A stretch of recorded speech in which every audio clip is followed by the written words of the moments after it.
Stories of Futures Past presents 5 stories featuring sword and sorcery.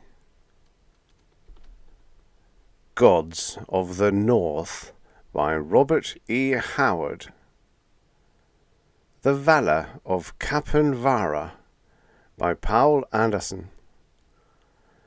The Mirrors of Tuzun Thune by Robert E. Howard. Tedric by E. Doc Smith, and its immediate sequel, Lord Tedric by E. Doc Smith as well. Gods of the North by Robert E. Howard, originally published in The Fantasy Fan, March 1934. The clangour of the swords had died away. The shouting of the slaughter was hushed. Silence lay on the red-stained snow. The pale, bleak sun that glittered so blindingly from the ice fields and the snow-covered plains struck shields of silver from rent corselet and broken blade where the dead lay in heaps. The nerveless hand yet gripped the broken hilt. Helmeted heads, back-drawn in the death throes, tilted red beards and golden beards grimly upward, as if the last invocation to Ymir, the frost giant. Across the red drifts and mail-clad forms, 2 figures approached one another. In that utter desolation only they moved. The frosty sky was over them, the white illimitable plain around them, the dead men at their feet. Slowly through the corpses they came, as ghosts might come to a tryst through the shambles of a world. Their shields were gone, their corselets dinted. Blood smeared their mail, their swords were red, their horned helmets showed the marks of fierce strokes. One spoke, he whose locks and beard was red as the blood on the sunlit snow. "Man of the raven locks," said he, "tell me your name, so that my brothers in Varnheim may know who was the last of Wulfhere's band to fall before the sword of Heimdall." "This is my answer," replied the black-haired warrior. "Not in Varnheim, but in Valhalla, will you tell your brothers the name of Amra of Akbitana." Heimdall roared and sprang, and his sword swung in a mighty arc. Amra staggered, and his vision was filled with red sparks as the blade shivered into bits of blue fire on his helmet. But as he reeled, he thrust with all the power of his great shoulders. The sharp point drove through brass scales and bones and heart, and the red-haired warrior died at Amra's feet. Amra stood swaying, trailing his sword, a sudden sick weariness assailing him. The glare of the sun on the snow cut his eyes like a knife, and the sky seemed shrunken and strangely far. He turned away from the trampled expanse where yellow-bearded warriors lay locked with red-haired slayers in the embrace of death. A few steps he took, and the glare of the snowfields was suddenly dimmed. A rushing wave of blindness engulfed him, and he sank down into the snow, supporting himself on one mailed arm, seeking to shake the blindness out of his eyes as a lion might shake his mane. A silvery laugh cut through his dizziness, and his sight cleared slowly. There was a strangeness about all the landscape that he could not place or define, an unfamiliar tinge to earth and sky. But he did not think long of this. Before him, swaying like a sapling in the wind, stood a woman. Her body was like ivory, and save for a veil of gossamer, she was naked as the day. Her slender bare feet were whiter than the snow they spurned. She laughed, and her laughter was sweeter than the rippling of silvery fountains, and poisonous with cruel mockery. "Who are you?" demanded the warrior. "What matter?" Her voice was more musical than a silver-stringed harp, but it was edged with cruelty.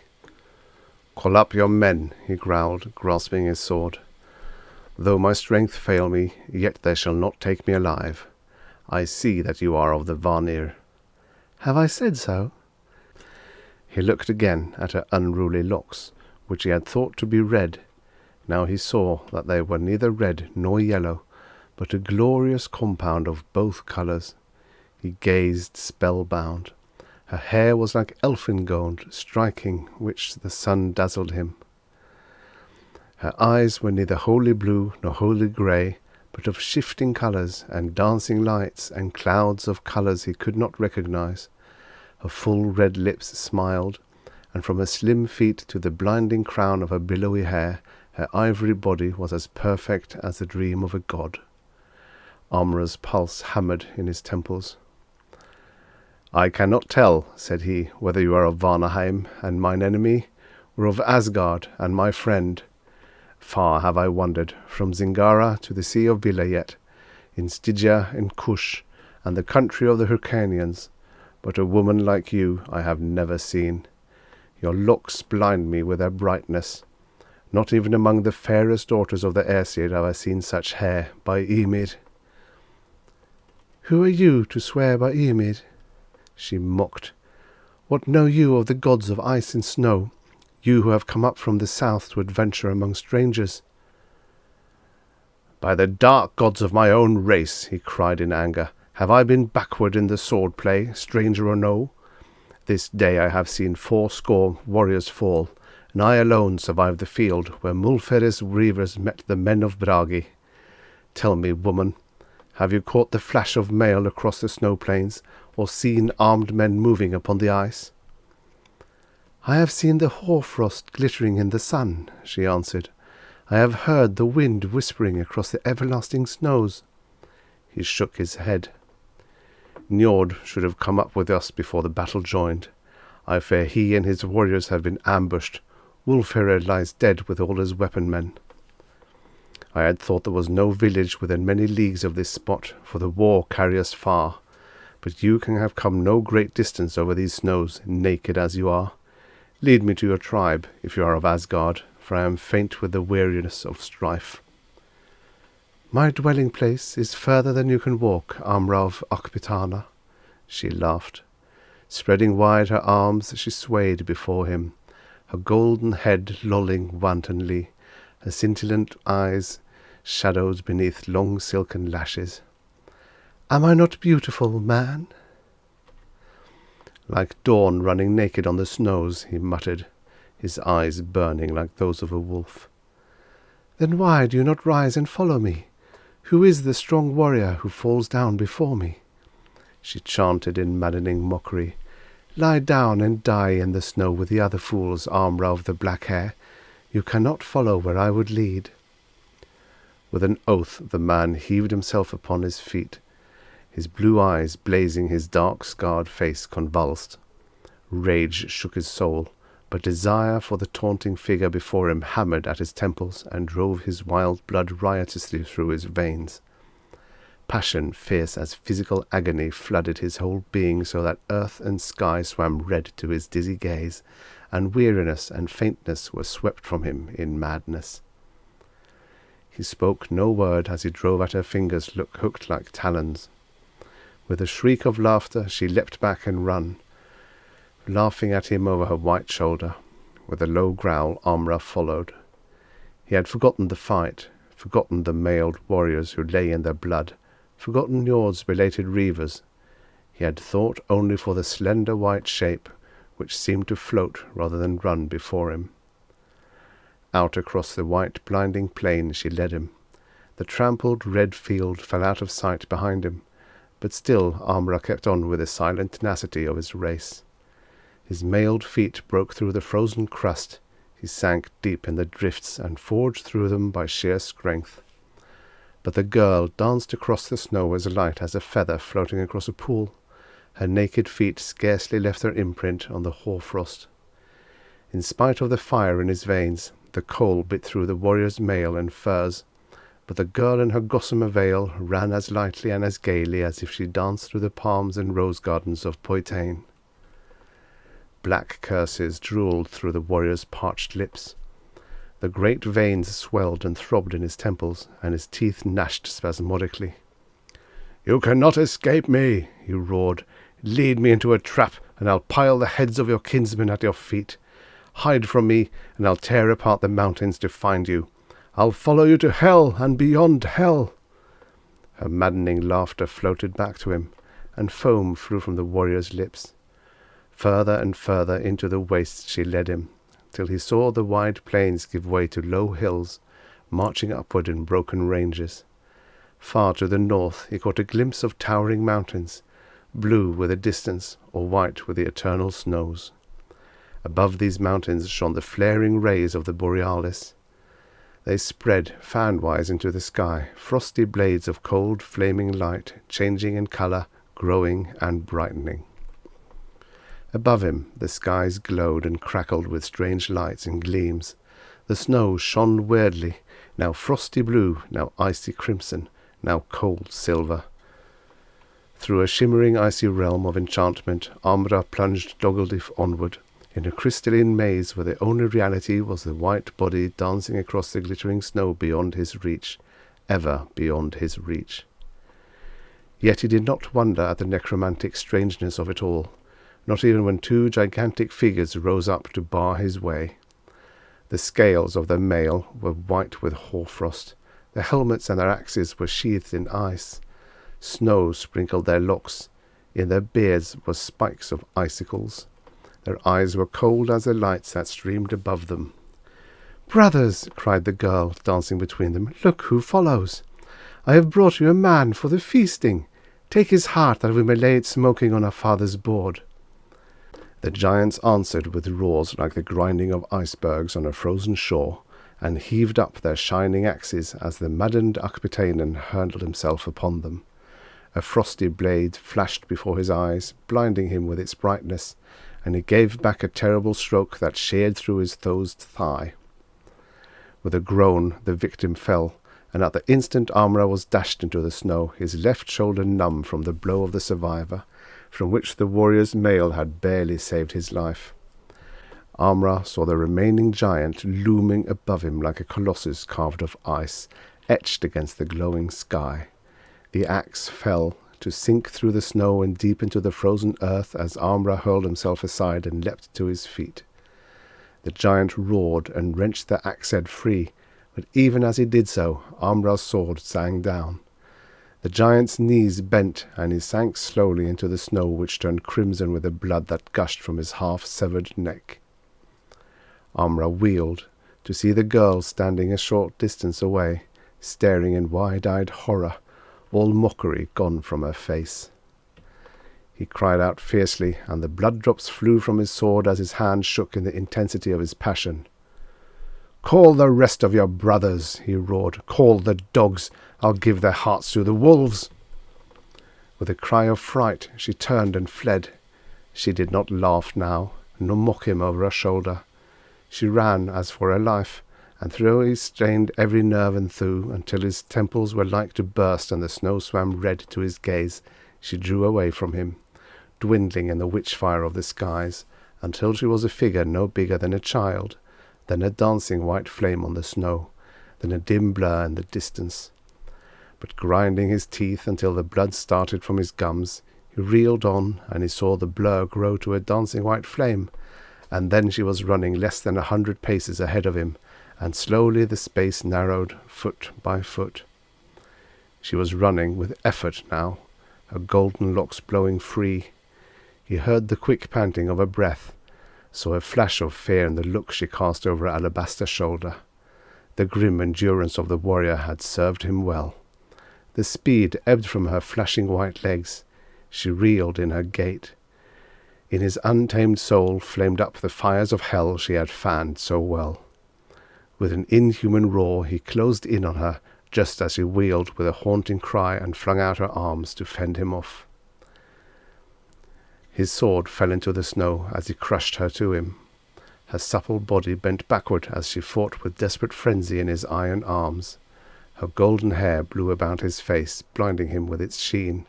The feel of her slender figure twisting in his mailed arms drove him to blinder madness. His strong fingers sank deep into her smooth flesh, and that flesh was cold as ice. It was as if he embraced not a woman of human flesh and blood, but a woman of flaming ice.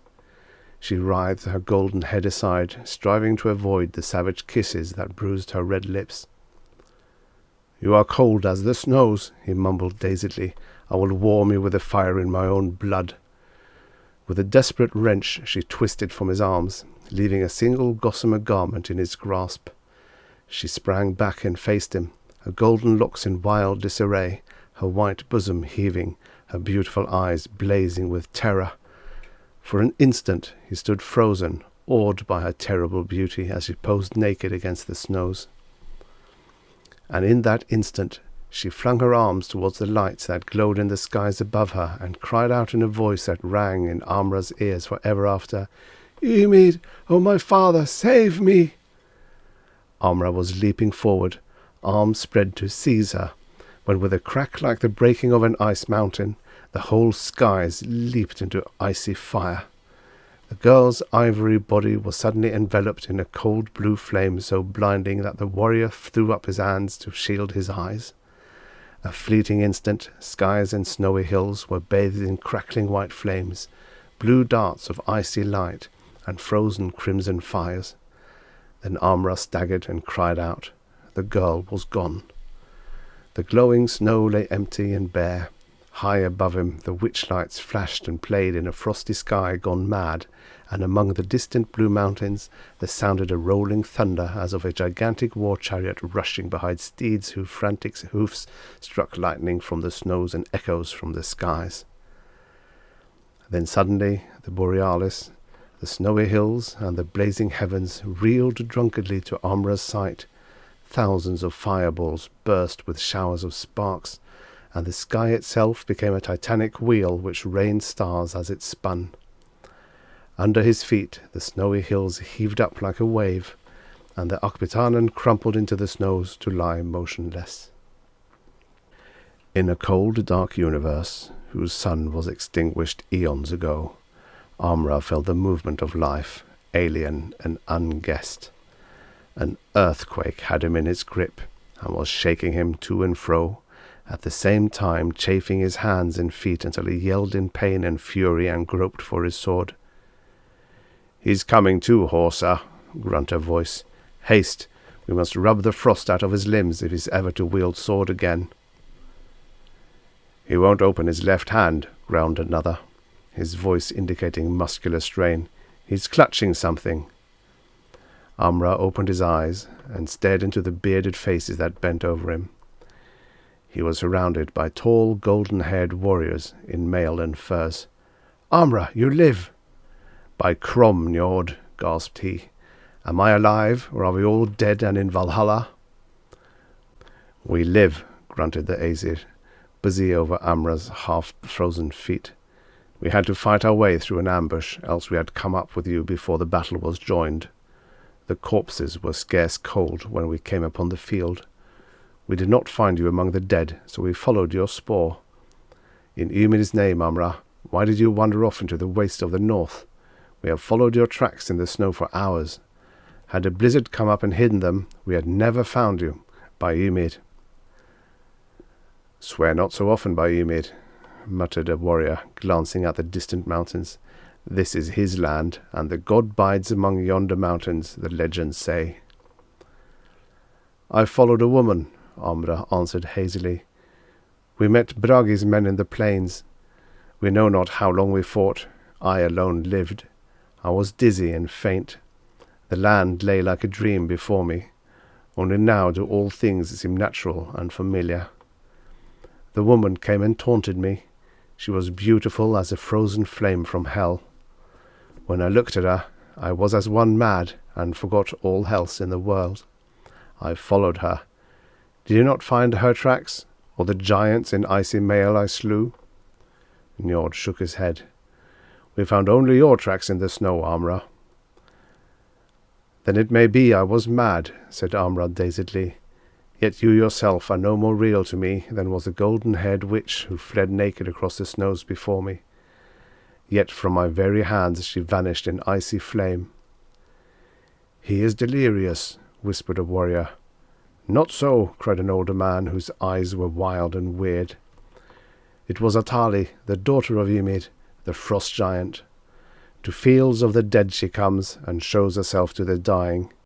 Myself, when a boy, I saw her, when I lay half slain on the bloody field of Wolraven. I saw her walk among the dead in the snows, her naked body gleaming like ivory and her golden hair like a blinding flame in the moonlight. I lay and howled like a dying dog because I could not crawl after her. She lures men from stricken fields into the wastelands to be slain by her brothers, the ice giants, who lay men's red hearts smoking on Ymir's board. Amra has seen Atali, the frost giant's daughter. Bah! Grunted Horsa. Old Gorm's mind was turned in his youth by a sword cut on the head. Amra was delirious with the fury of battle. Look how his helmet is dinted. Any of those blows might have addled his brain. It wasn't hallucination he followed into the wastes. He is from the south. What does he know of Atali? You speak truth, perhaps, muttered Amra. It was all strange and weird. By Crom. He broke off, glaring at the object that still dangled from his clenched left fist. The others gaped silently at the veil he had up, a wisp of gossamer that was never spun by human distaff. The end. Subscribe for your daily stories of futures past. And now, for the next story. The Valor of Cappen Varra by Poul Anderson. Originally published in Fantastic Universe, January 1957. Narrated by Tom Trussel. The wind came from the north with sleet on its back. Raw, shuddering gusts whipped the sea till the ship lurched and men felt driven spindrift stinging their faces. Beyond the rail there was winter night, a moving blackness where the waves rushed and clamoured, straining into the great dark. Men sensed only the bitter salt of sea scud, the nettle of sleet, and the lash of wind. Cappen lost his footing as the ship heaved beneath him. His hands were yanked from the icy rail and he went stumbling to the deck. The bilge water was new coldness on his drenched clothes.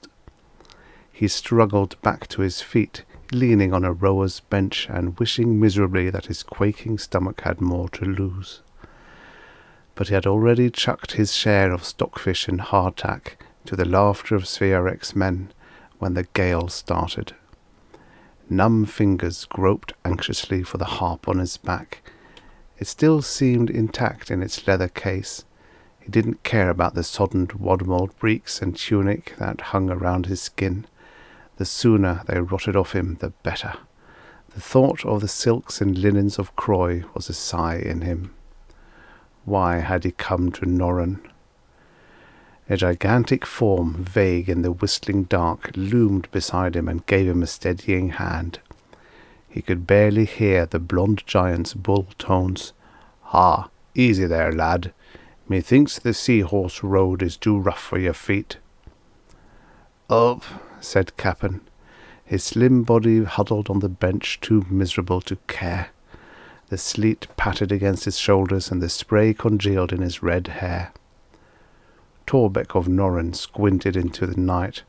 It made his leathery face a mesh of wrinkles. "A bitter feast you'll no behold," he said. "'Twas a madness of the king's that he would guest with his brother across the water.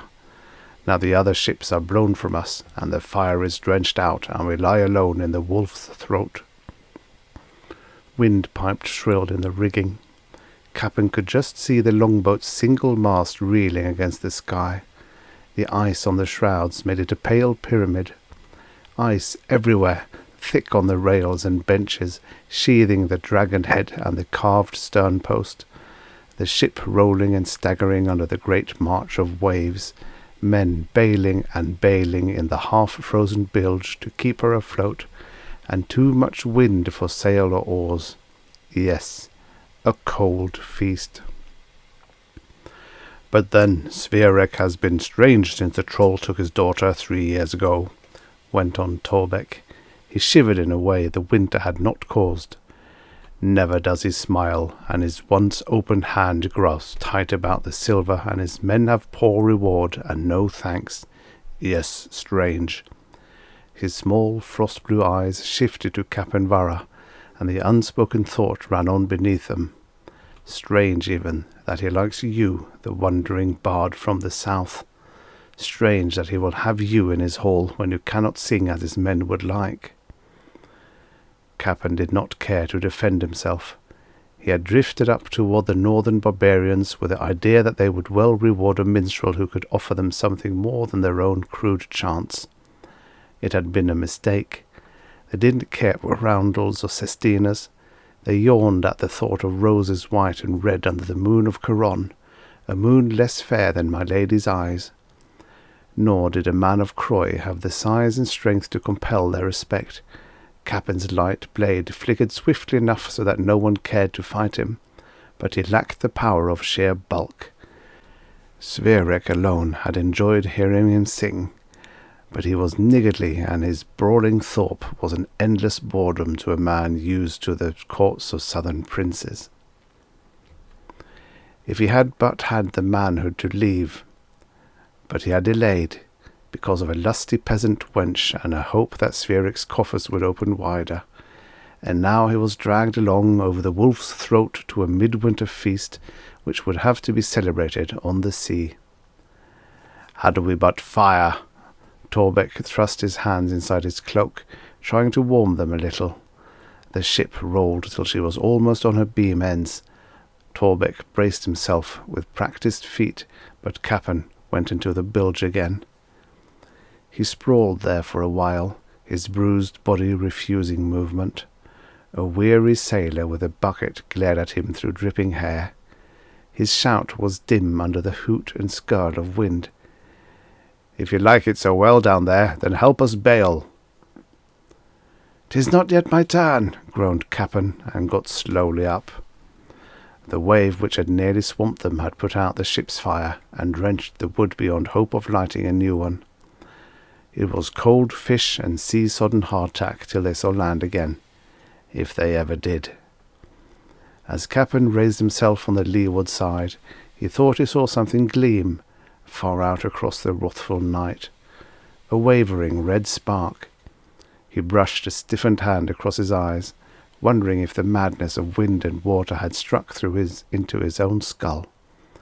A gust of sleet hid it again, but he fumbled his way aft between the benches. Huddled figures cursed him wearily as he stepped on them.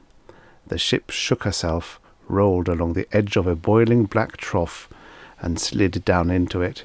For an instant the white teeth of combers grinned above her rail, and Cappen waited for an end to all things. Then she mounted them again, and somehow, and wallowed toward another valley. King Sverek had the steering oar and was trying to hold the longboat into the wind.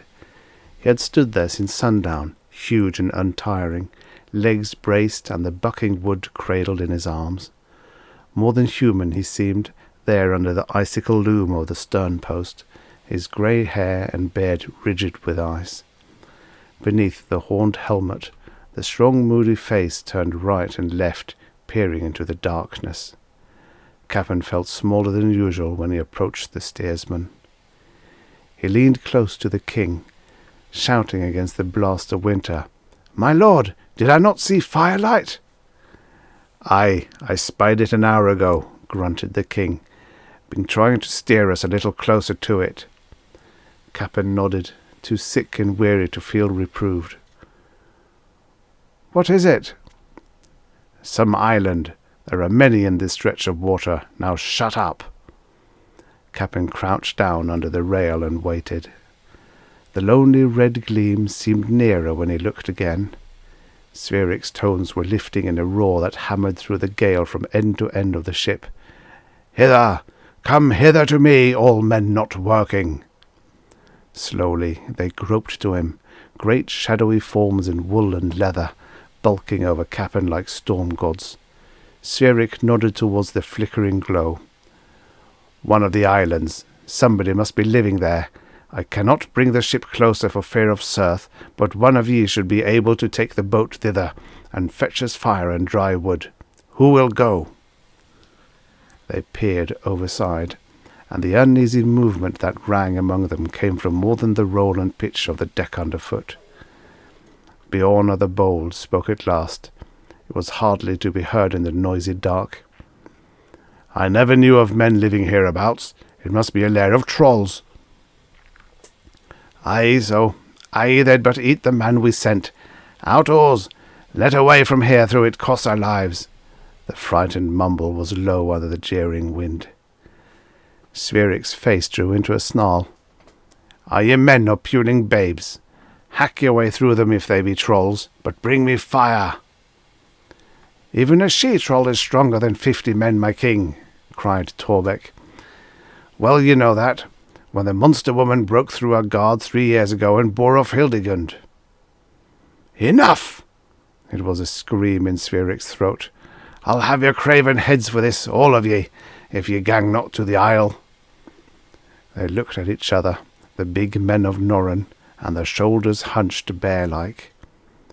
It was Bjorna who spoke it for them. "No, that ye will not. We are free housecarls, will fight for a leader, but not for a madman." Cappen drew back against the rail, trying to make himself small. "All gods turn their faces from ye." It was more than weariness and despair which glared in Sveric's eyes. There was something of death in them. "I'll go myself, then." "No, my king, that we will not find ourselves in. I am the king, and we are your housecarls, sworn to defend ye, even from yourself. Ye shall not go." The ship rolled again, so violently that they were all thrown to starboard. Cappen landed on Torbeck, who reached up to shove him aside and then closed one huge fist on his tunic. "Here's our man." "Hi!" yelled Cappen. Torbeck hauled him roughly back to his feet. "You cannot row or bale your fair share," he growled, "nor do you know the rigging or any skill of a sailor. It's time you made yourself useful." "Aye, aye, let little Cappen go. Mayhap he can sing the trolls to sleep." The laughter was hard and barking, edged with fear, and they all hemmed him in.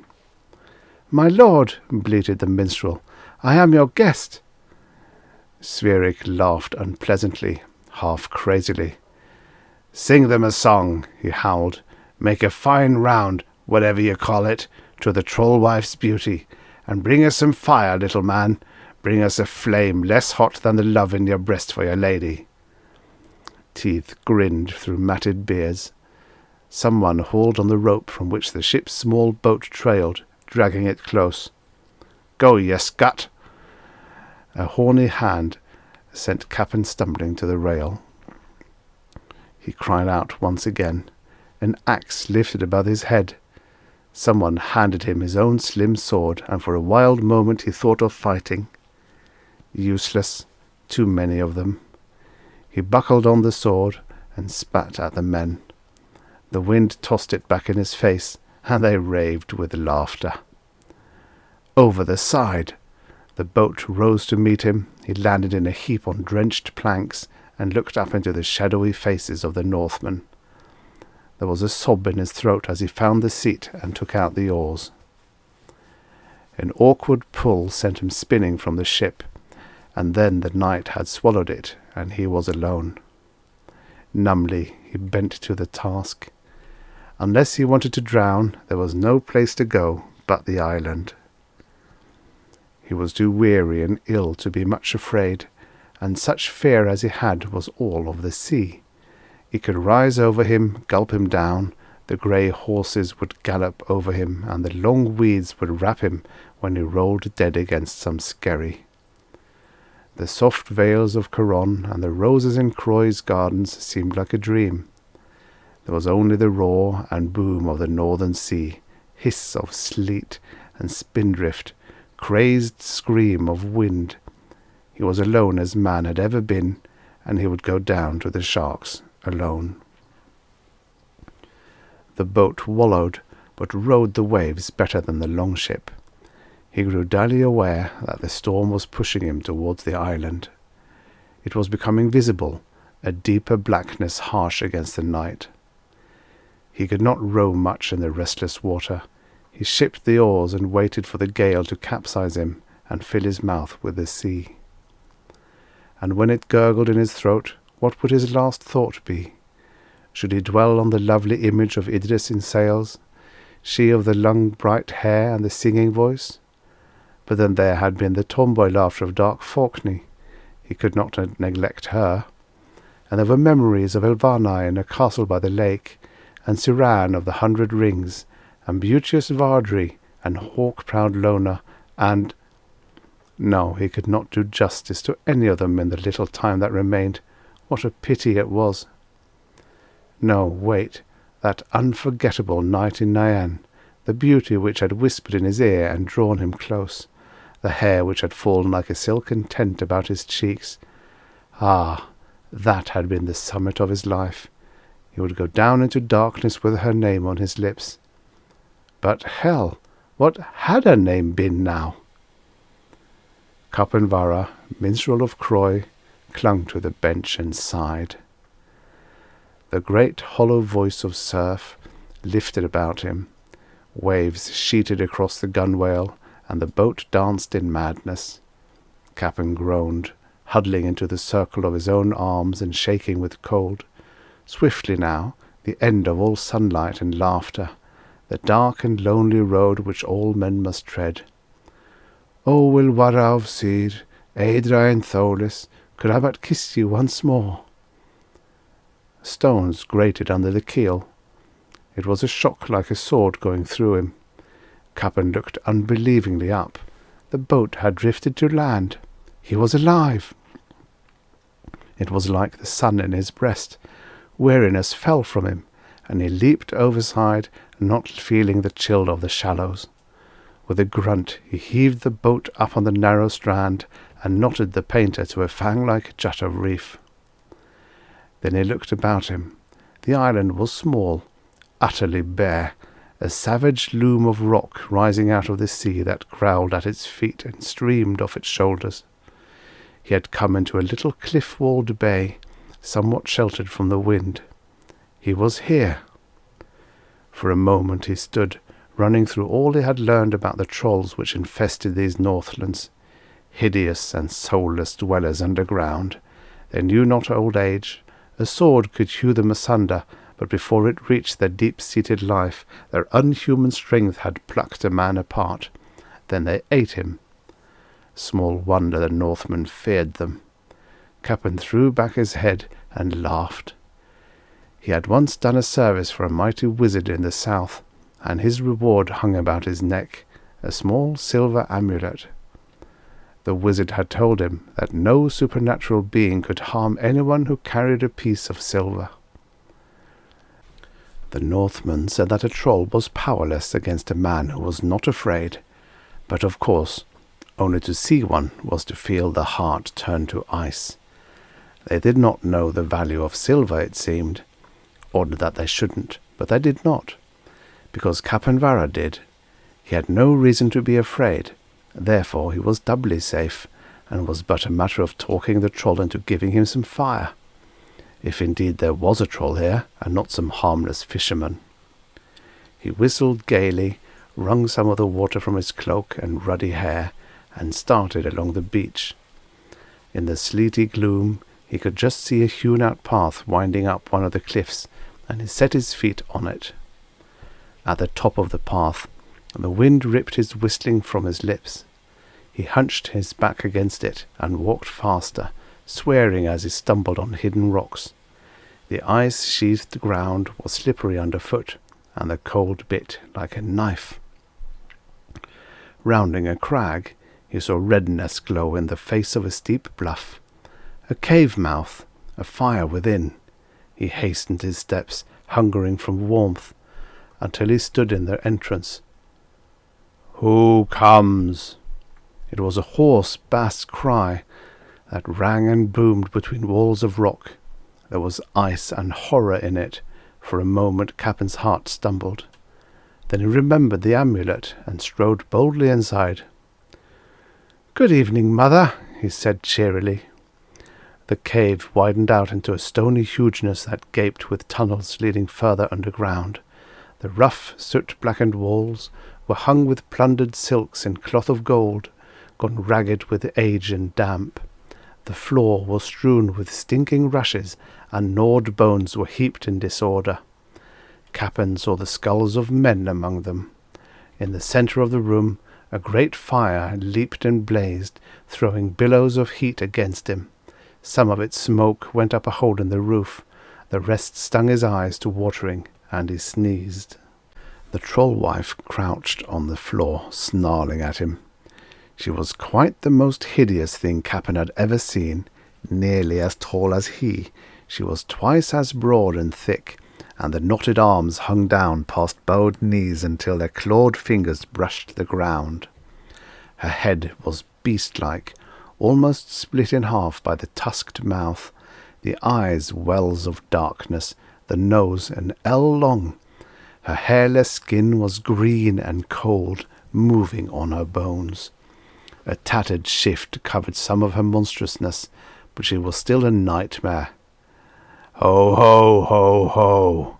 Her laughter roared out, hungry and hollow as the surf around the island. Slowly she shuffled closer. So my dinner comes walking in to greet me, ho, ho, ho! Welcome, sweet flesh! Welcome, good marrow-filled bones! Come in and be warmed! Why, thank you, good mother! Cappen shucked his cloak, and grinning at her through the smoke. He felt his clothes steaming already. I love you too. Over her shoulder he suddenly saw the girl. She was huddled in a corner, wrapped in fear, but the eyes that watched him were as blue as the skies over Caron. The ragged dress did not hide the gentle curves of her body, nor did the tear-streaked grime spoil the lilt of her face. "Why, 'tis springtime in here," cried Cappen, "and Primavera herself is strewing flowers of love." "What are you talking about, crazy man?" rumbled the troll-wife. She turned to the girl. "Heap the fire, Hildegund, and set up the roasting spit. Tonight I feast." "Truly I see heaven in female form before me," said Cappen.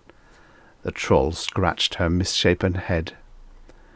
"You must surely be from far away, moonstruck man," she said. "Aye, from Golden Croy am I wandered, drawn over dolorous seas and empty wild lands by the fame of loveliness waiting here, and now that I have seen you, my life is full." Cappen was looking at the girl as he spoke, but he hoped the troll might take it as aimless her way.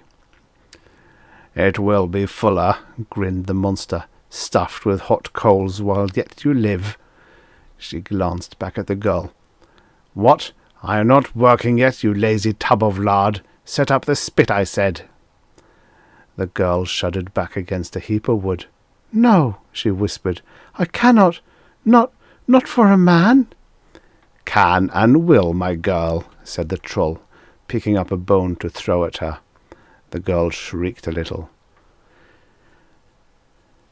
"No, no, sweet mother, I would not be so ungallant as to have beauty toil for me." Cappen plucked at the troll's filthy dress.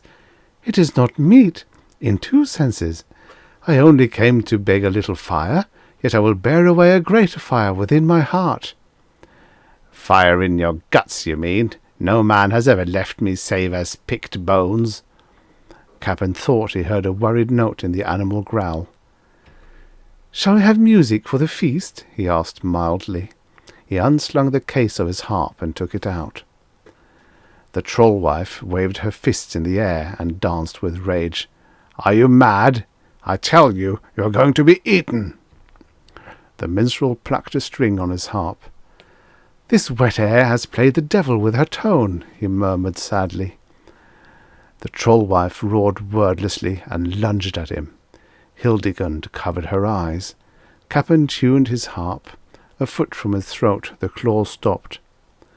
"Pray do not excite yourself, mother," said the bard. "I carry silver, you know." "What is that to me? If you think you have a charm which will turn me, know that there is none. I have no fear of your metal." Cappen threw back his head and sang. "A lovely lady full oft lies, the light that lies within her eyes, and lies in no surprise, all her unkindness can devise, to trouble hearts that seek the prize, which is herself our angel lies.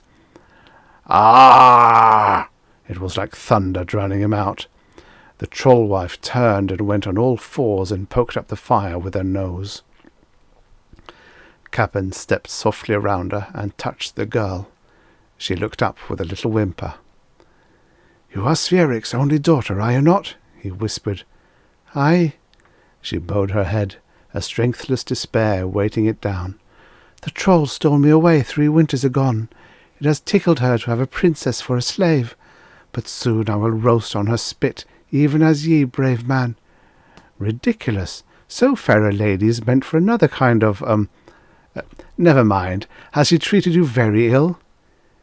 "She beats me now and again, and I've been so lonely, naught here at all save the troll-wife and I." The small work-roughened hands clutched desperately at his waist, and she buried her face against his breast. "Can you save us?" she gasped. "I fear 'tis for naught you rented your life, bravest of men. I fear we'll soon both sputter on the coals." Cappen said nothing. If she wanted to think he had come especially to rescue her, he would not be so ungallant as to tell her otherwise. The troll-wife's mouth gashed in a grin as she walked through the fire to him. "There is a price," she said. "If you cannot tell me 3 things about myself which are true, beyond disproving, not courage, nor amulet, nor the gods themselves may avail to keep that red head on your shoulders." Cappen clapped a hand to his sword. "Why, gladly," he said. This was a rule of magic he had learned long ago, that 3 truths were the needful armour to make any guardian charm work. "Imprimis, yours is the ugliest nose I ever saw poking up a fire. Secundus, I was never in a house I cared less to guest at. Tertius, ever among trolls you are little liked, being one of the worst." Hildegund moaned with terror as the monster swelled in rage, but there was no movement. Only the leaping flames and the eddying smoke stirred. Cappen's voice rang out coldly. "Now the king lies on the sea, frozen and wet, and I am come to fetch a brand for his fire, and I had best also see his daughter home." The troll shook her head, suddenly chuckling. "No, the brand you may have, just to get you out of this cave foulness, but the woman is in my thrall until a man sleeps with her, here, for a night, and if he does, I may have him to break my fast in the morning."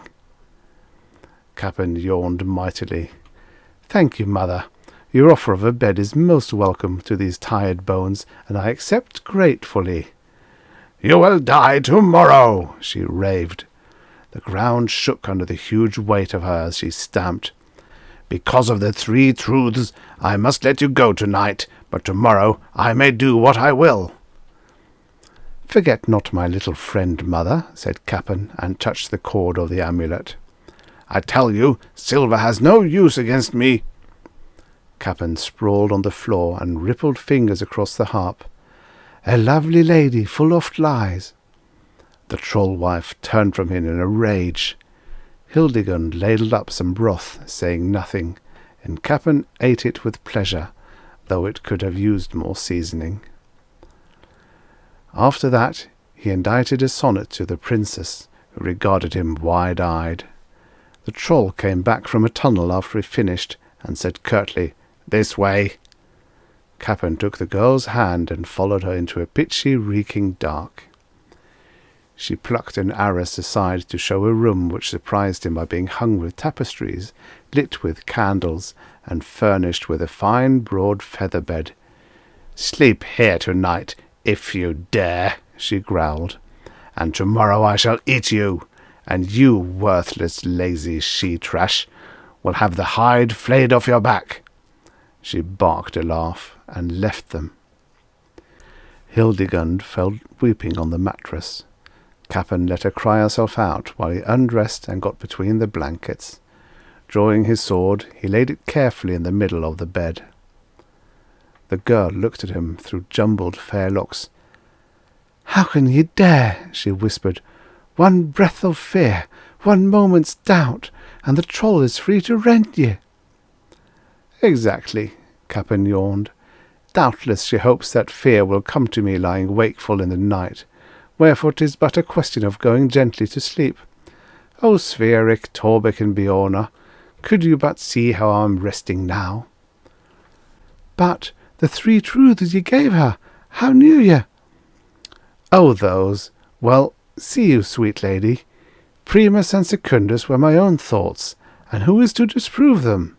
Tertius was also clear, seeing you said there had been no company here in 3 years, yet there are many trolls in these lands, ergo even they cannot stomach our gentle hostess." Cappen watched her through heavy-lidded eyes. She flushed deeply, blew out the candles, and he heard her slip off a garment and get in with him. There was a long silence. Then, "Are ye not?" "Yes, fair one," he muttered through his drowsiness. "Are ye not? Well, I am here, and you are there, and—" "Fear not," he said.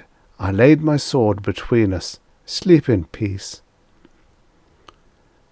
"I would be glad. You have come to deliver." "No, fair lady. No man of gentle breeding could so abuse his power. Good night." He leaned over, brushing his lips gently across hers, and lay down again. "You are... I never thought man could be so noble," she whispered. Cappen mumbled something. As his soul spun into sleep, he chuckled. Those unresting days and nights on the sea had not left him fit for that kind of exercise. But of course, if she wanted to think he was being magnanimous, it would be useful later. He woke with a start and looked into the sputtering glare of a torch.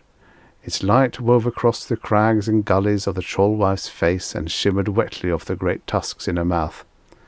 "Good morning, mother," said Cappen politely. Hildigun thrust back a scream. "Come and be eaten," said the troll-wife. "No, thank you," said Cappen, regretfully but firmly. "'Twould be ill for my health. No, I will but trouble you for a firebrand and then the princess, and I will be off." "If you think that stupid bit of silver will protect you, think again," she snapped. "Your 3 sentences were all that saved you last night. Now I hunger." "Silver," said Cappen didactically, "is a certain shield against all black magics, so the wizard told me, and he was such a nice white-bearded old man I am sure even his attendant devils never lied. Now please depart, mother, for modesty forbids me to dress before your eyes." The hideous face thrust close to his. He smiled dreamily and tweaked her nose hard. She howled and flung the torch at him. Cappen caught it and stuffed it into her mouth. She choked and ran from the room. "A new sport, troll-baiting," said the bard gaily into the sudden darkness. "Come, shall we not venture out?" The girl trembled too much to move. He comforted her, absent-mindedly, and dressed in the dark, swearing at the clumsy leggings. When he left, Hildegund put on her clothes and hurried after him. The troll-wife squatted by the fire and glared at them as they went by. Cappen hefted his sword and looked at her. "I do not love you," he said mildly, and hewed out. She backed away, shrieking as he slashed at her. In the end, she crouched at the mouth of a tunnel, raging futilely. Cappen pricked her with his blade. "It is not worth my time to follow you down underground," he said. "But if you ever trouble men again, I will hear of it and come and feed you to my dogs, a piece at a time, a very small piece. Do you understand?" She snarled at him. "An extremely small piece," said Cappen amiably. "Have you heard me?" Something broke in her. "Yes," she whimpered. He let her go, and she scuttled from him like a rat. He remembered the firewood and took an armful. On the way he thoughtfully picked up a few jewelled rings which he didn't think she would be needing, and stuck them in his pouch. Then he led the girl outside. The wind had laid itself. A clear frosty morning glittered on the sea, and the longship was a distant sliver against white-capped blueness. The minstrel groaned. What a distance to row! Oh well. They were at sea before Hildegun spoke. Awe was in the eyes that watched him. "No man could be so brave," she murmured. "Are you a god?" "Not quite," said Cappen. "No, most beautiful one. Modesty grips my tongue. 'Twas but that I had the silver, and was therefore proof against a sorcery." "But the silver was no help," she cried. Cappen's oar caught a crab. "What?" he yelled. No, why, she told you so, her own self." "I thought she lied. I know the silver guards against." "But she used no magic. Trolls have but their own strength." Cappen sagged in his seat. For a moment he thought he was going to faint. Then only his lack of fear had armoured him, and if he had known the truth, that would not have lasted a minute. He laughed shakily. Another score for his doubts about the overall value of truth. The longship's oars bit water and approached him. Indignant voices asking why he had been so long on his errand faded when his passenger was seen. And Sverric the king wept as he took his daughter back into his arms. The hard brown face was still blurred with tears when he looked at the minstrel, but the return of his old self was there too. "What ye have done, Cappen Varra of Croy, is what no other man in the world could have done." "Aye, aye." The rough northern voices held adoration as the warriors crowded around the slim red-headed figure. "Ye shall have her whom ye saved to wife," said Sverric, "and when I die ye shall rule all Norren." Cappen swayed and clutched the rail. 3 nights later he slipped away from their shore camp and turned his face southward. The end. Subscribe for your daily stories of futures past. And now for the next story. The Mirrors of Tuzun Thune by Robert E. Howard. Originally published in Weird Tales, September 1929. Narrated by Trussel. A wild, weird clime that lieth sublime, out of space, out of time. Poul. There comes, even to kings, the time of great weariness. Then the gold of the throne is brass, the silk of the palace becomes drab, the gems in the diadem and upon the fingers of the women sparkle drearily like the ice of the white seas. The speech of men is as the empty rattle of a jester's bell, and the feel comes of things unreal. Even the sun is copper in the sky, and the breath of the green ocean is no longer fresh. Kull sat upon the throne of Illusia, and the hour of weariness was upon him. They moved before him in an endless, meaningless panorama, men, women, priests, events, and shadows of events, things seen and things to be attained. But like shadows they came and went, leaving no trace upon his consciousness, save that of a great mental fatigue. Yet Kull was not tired. There was a longing in him for things beyond himself and beyond the Illusion court. An unrest stirred in him, and strange, luminous dreams roamed his soul. At his bidding there came to him Brule the Spear-Slayer, warrior of Pictland, from the islands beyond the west. "Lord King, you are tired of the life of the court. Come with me upon my galley, and let us roam the tides for a space." "Nay." Kull rested his chin moodily upon his mighty hand. I am weary beyond all these things. The cities hold lone lure for me, and the borders are quiet. I hear no more the sea songs I heard when I lay as a boy on the booming crags of Atlantis, and the night was alive with blazing stars. No more do the green woodlands beckon me as of old. There is a strangeness upon me, and a longing beyond life's longings. Go.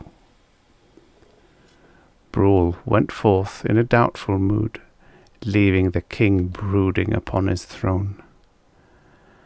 Then to Kull stole a girl of the court and whispered, "Great king, seek Tuzun Thune, the wizard. The secrets of life and death are his, and the stars in the sky, and the lands beneath the seas." Kull looked at the girl. Fine gold was her hair, and her violet eyes were slanted strangely. She was beautiful, but her beauty meant little to Kull. "Tuzun Thune," he repeated. "Who is he?" "A wizard of the elder race. He lives here in Velusia, by the Lake of Visions in the House of 1,000 Mirrors. All things are known to him, Lord King. He speaks with the dead and holds converse with the demons of the lost lands." Kull arose. "I will seek out this mummer, but no word of my going, do you hear?" "I am your slave, my lord." And she sank to her knees meekly, but the smile of her scarlet mouth was cunning behind Kull's back, and the gleam of her narrow eyes was crafty. Kull came to the house of Tuzun Thune, beside the Lake of Visions. Wide and blue stretched the waters of the lake, and many a fine palace rose upon its banks. Many swan-winged pleasure boats drifted lazily upon its hazy surface, and evermore there came the sound of soft music. Tall and spacious, but unpretentious, rose the house of 1,000 mirrors. The great doors stood open, and Kull ascended the broad stair and entered unannounced. There, in a great chamber, whose walls were of mirrors, he came upon Tuzun Thune, the wizard. The man was ancient like the hills of Zalgara. Like wrinkled leather was his skin, but his cold grey eyes were like sparks of sword steel. "Kull of Velusia, my house is yours," said he, bowing with old-time courtliness and motioning Kull to a throne-like chair. "You are a wizard, I have heard," said Kull bluntly, resting his chin upon his hand and fixing his sombre eyes upon the man's face. "Can you do wonders?" The wizard stretched forth his hand. His fingers opened and closed like a bird's claws. "Is that not a wonder, that this blind flesh obeys the thoughts of my mind? I walk, I breathe, I speak. Are they not all wonders?" Kull meditated a while, then spoke.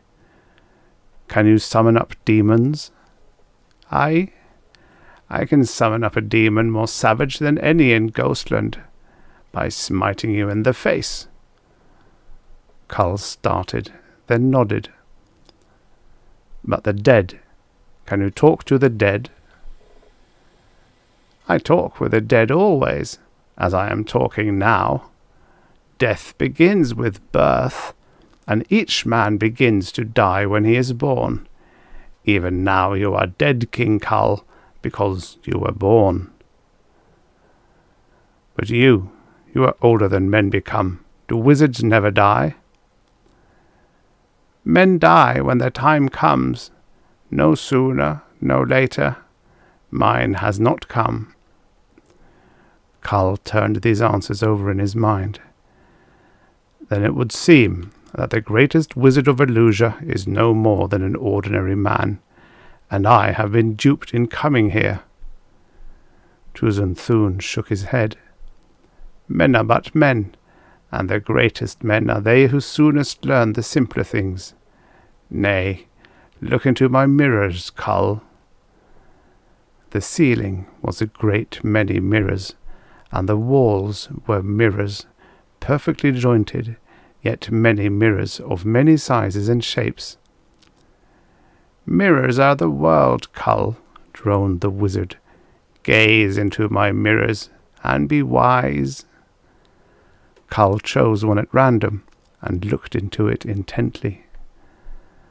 The mirrors upon the opposite wall were reflected there, reflecting others, so that he seemed to be gazing down a long luminous corridor, formed by mirror behind mirror, and far down this corridor moved a tiny figure. Cull looked long ere he saw that the figure was a reflection of himself. He gazed, and a queer feeling of pettiness came over him. It seemed that the tiny figure was the true Cull, representing the real proportions of himself. So he moved away and stood before another. "Look closely, Cull. That is the mirror of the past," he heard the wizard say. Grey fogs obscured the vision, great billows of mist, ever heaving and changing like the ghost of a great river. Through these fogs Cull caught swift fleeting visions of horror and strangeness. Beasts and men moved there, and shapes neither men nor beasts. Great exotic blossoms glowed through the greyness. Tall tropic trees towered high over reeking swamps, where reptilian monsters wallowed and bellowed. The sky was ghastly with flying dragons, and the restless seas rocked and roared and beat endlessly along the muddy beaches. Man was not, yet man was the dream of the gods, and strange were the nightmare forms that glided through the noisome jungles. Battle and onslaught were there, and frightful love. Death was there, for life and death go hand in hand. Across the slimy beaches of the world sounded the bellowing of the monsters, and incredible shapes loomed through the steaming curtain of the incessant rain. "This is of the future." Cull looked in silence. "See you. What?" "A strange world," said Cull heavily. "The 7 empires are crumbled to dust and are forgotten. The restless green waves roar for many a fathom above the eternal hills of Atlantis. The mountains of Lemuria of the west are the islands of an unknown sea. Strange savages roam the elder lands, and new lands flung strangely from the deeps, defiling the elder shrines. Valusia is vanished, and all the nations of today, they of tomorrow, are strangers. They know us not." "Time strides onward," said Tuzun Thune calmly. "We live today. What care we for tomorrow, or yesterday? The wheels turns, and nations rise and fall. The world changes, and times return to savagery to rise again through the long ages. Ere Atlantis was, Valusia was, and ere Valusia was, the elder nations were. Aye, we too trampled the shoulders of lost tribes in our advance. You, who have come from the green sea hills of Atlantis to seize the ancient crown of Valusia, you think my tribe is old. We who held these lands ere the Valusians came out of the east, in the days before there were men in the sea lands. But men were here when the elder tribes rode out of the wastelands, and men before men, tribe before tribe. The nations pass and are forgotten, for that is the destiny of man." "Yes," said Cull. "Yet is it not a pity that the beauty and glory of men should fade like smoke on a summer sea?" "For what reason, since that is their destiny? I brood not over the lost glories of my race, nor do I labour for races to come. Live now, Cull, live now. The dead are dead, the unborn are not. What matters men's forgetfulness of you when you have forgotten yourself in the silent worlds of death? Gaze in my mirrors, and be wise. Kull chose another mirror, and gazed into it. That is the mirror of the deepest magic. What see ye, Kull? Naught by myself. Look closely, Kull. Is it in truth you? Kull stared into the great mirror, and the image that was his reflection returned his gaze. I come before this mirror, mused Kull, chin on fist, and I bring this man to life. This is beyond my understanding, since first I saw him in the still waters of the lakes of Atlantis, till I saw him again in the gold-rimmed mirrors of Elusia. He is I, a shadow of myself, part of myself. I can bring him into being, or slay him at my will, yet— He halted, strange thoughts whispering through the vast dim recesses of his mind like shadowy bats flying through a great cavern. Yet where is he when I stand not in front of a mirror? May it be in man's power thus lightly to form and destroy a shadow of life and existence? How do I know that when I step back from the mirror, he vanishes into the void of naught? Nay, by Valka, am I the man, or is he? Which of us is the ghost of the other? Mayhap these mirrors are but windows through which we look into another world. Does he think the same of me? Am I no more than a shadow, a reflection of himself, to him as he to me? And if I am the ghost, what sort of a world lives upon the other side of this mirror? What armies ride there, and what kings rule? This world is all I know. Knowing naught of any other, how can I judge? Surely there are green hills there, and booming seas, and wide plains where men ride to battle. Tell me, wizard who are wiser than most men, tell me, are there worlds beyond our worlds? A man has eyes, let him see, answered the wizard. Who would see must first believe. The hours drifted by, and Kull still sat before the mirrors of Tuzun Thune, gazing into that which depicted himself. Sometimes it seemed that he gazed upon hard shallowness, at other times gigantic depths seemed to loom before him. Like the surface of the sea was the mirror of Tuzun Thune, hard as the sea and the sun's slanting beams, in the darkness of the stars, when no eye can pierce her deeps, vast and mystic as the sea when the sun smites her in such a way that the watcher's breath is caught at the glimpse of tremendous abysses. So was the mirror in which Kull gazed. At last the king rose with a sigh, and took his departure, still wondering. And Kull came again to the house of 1,000 mirrors. Day after day he came and sat for hours before the mirror. The eyes looked out at him, identical with his, yet Kull seemed to sense a difference, a reality that was not of him. Hour upon hour he would stare with strange intensity into the mirror. Hour after hour the image gave back his gaze. The business of the palace and of the council went neglected. The people murmured.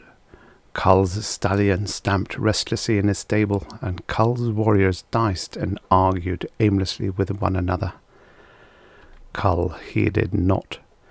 At times he seemed on the point of discovering some vast, unthinkable secret. He no longer thought of the image in the mirror as a shadow of himself. The thing to him was an entity, similar in outer appearance, yet basically as far from Kull himself as the poles are far apart. The image, it seemed to Kull, had an individuality apart from Kull's. He was no more dependent on Kull than Kull was dependent on him. And day by day Kull doubted in which world he really lived. Was he the shadow, summoned at will by the other? Did he, instead of the other, live in a world of delusion, the shadow of the real world? Kull began to wish that he might enter the personality beyond the mirror for a space, to see what might be seen. Yet, should he manage to go beyond that door, could he ever return? Would he find a world identical with the one in which he moved? A world of which his was but a ghostly reflection? Which was reality, and which illusion? At times Kull halted to wonder how such thoughts and dreams had come to enter his mind, and at times he wondered if they came of his own volition or— here his thoughts would become mazed. His meditations were his own. No man ruled his thoughts, and he would summon them at his pleasure. Yet could he? Were they not as bats, coming and going, not at his pleasure, but at the bidding or ruling of whom? The gods? The women who wove the webs of fate? Kull could come to no conclusion, for at each mental step he became more and more bewildered in a hazy grey fog of illusory assertions and refutations. This much he knew, that strange visions entered his mind, like bats flying unbidden from the whispering void of non-existence.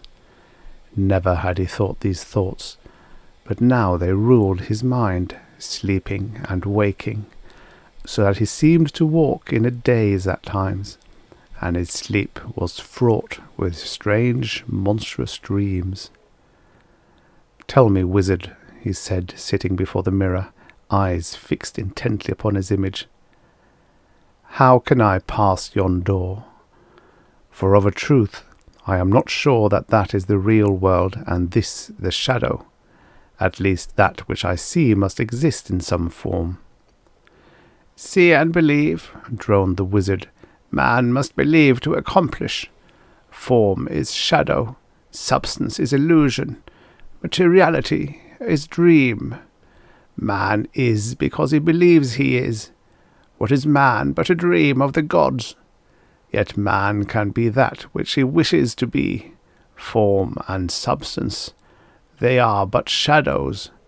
The mind, the ego, the essence of the god-dream, that is real, that is immortal.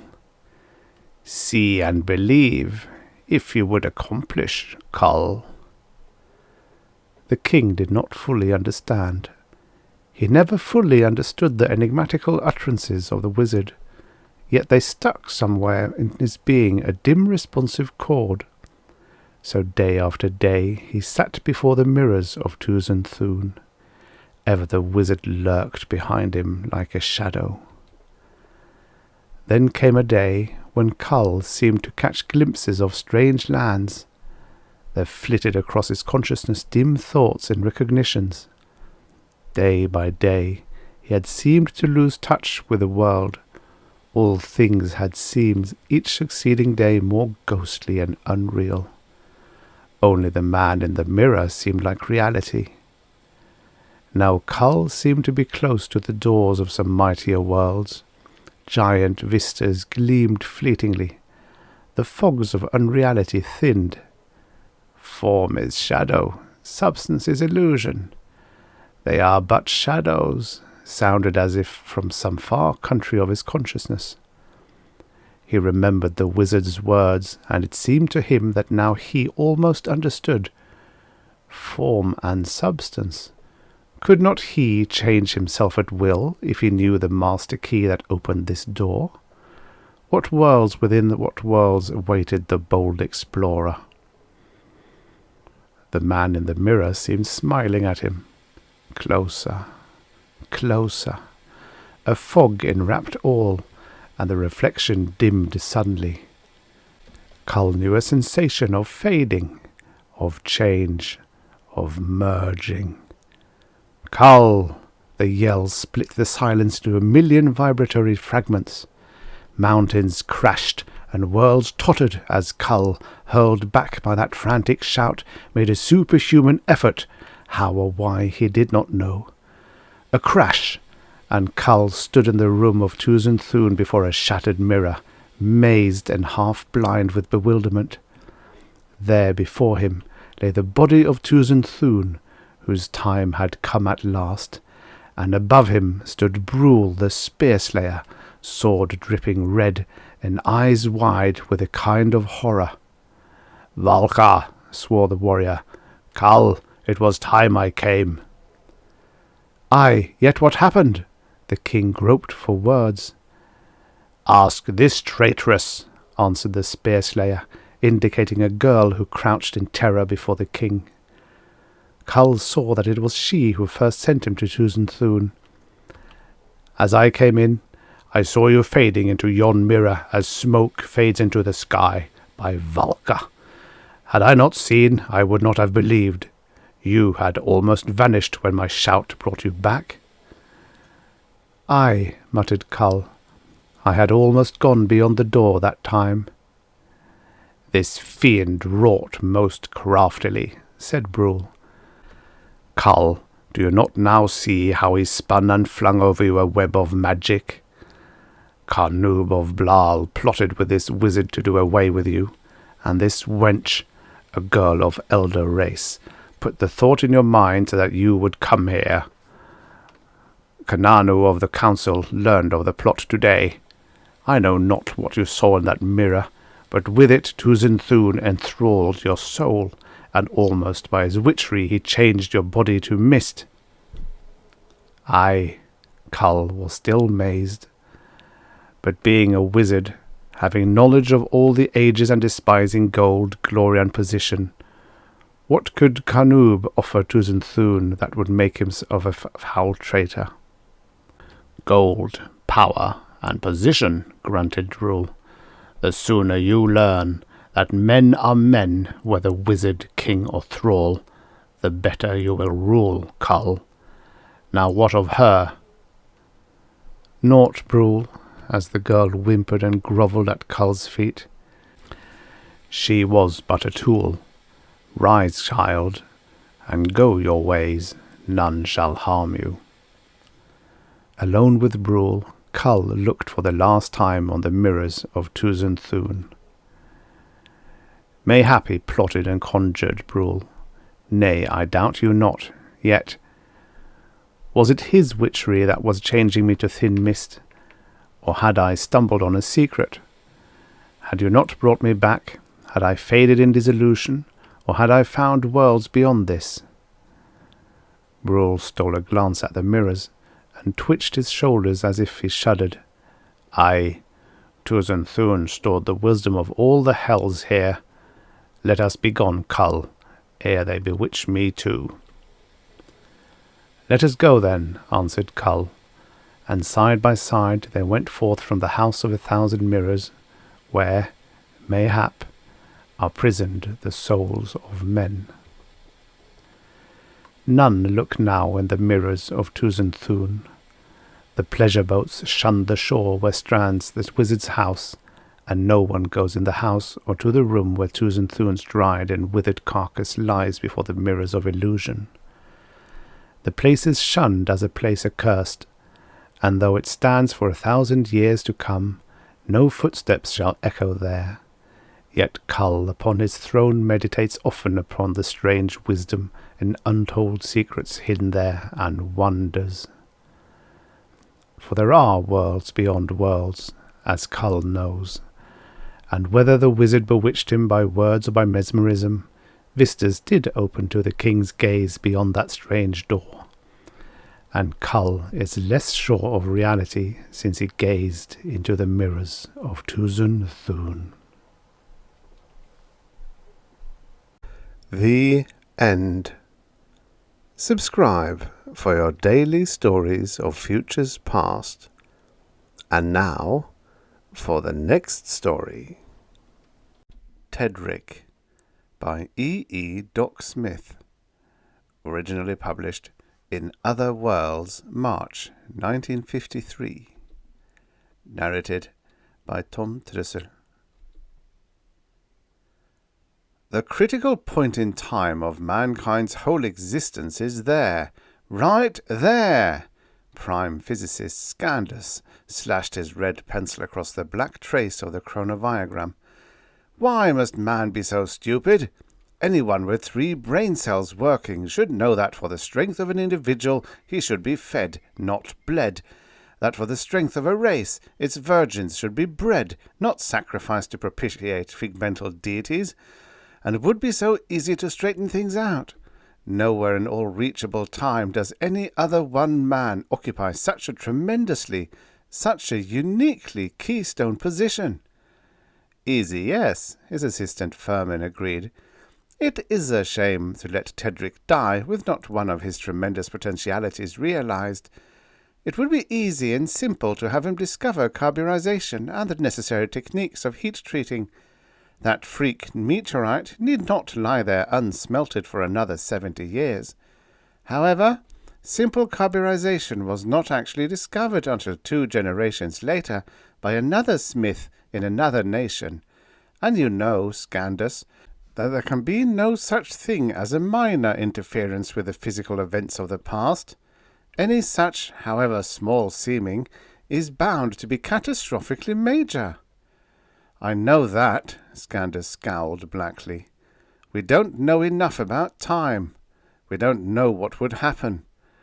We have known how to do it for 100 years, but have been afraid to act, because in all that time no progress whatever has been made on the theory. He paused, then went on savagely.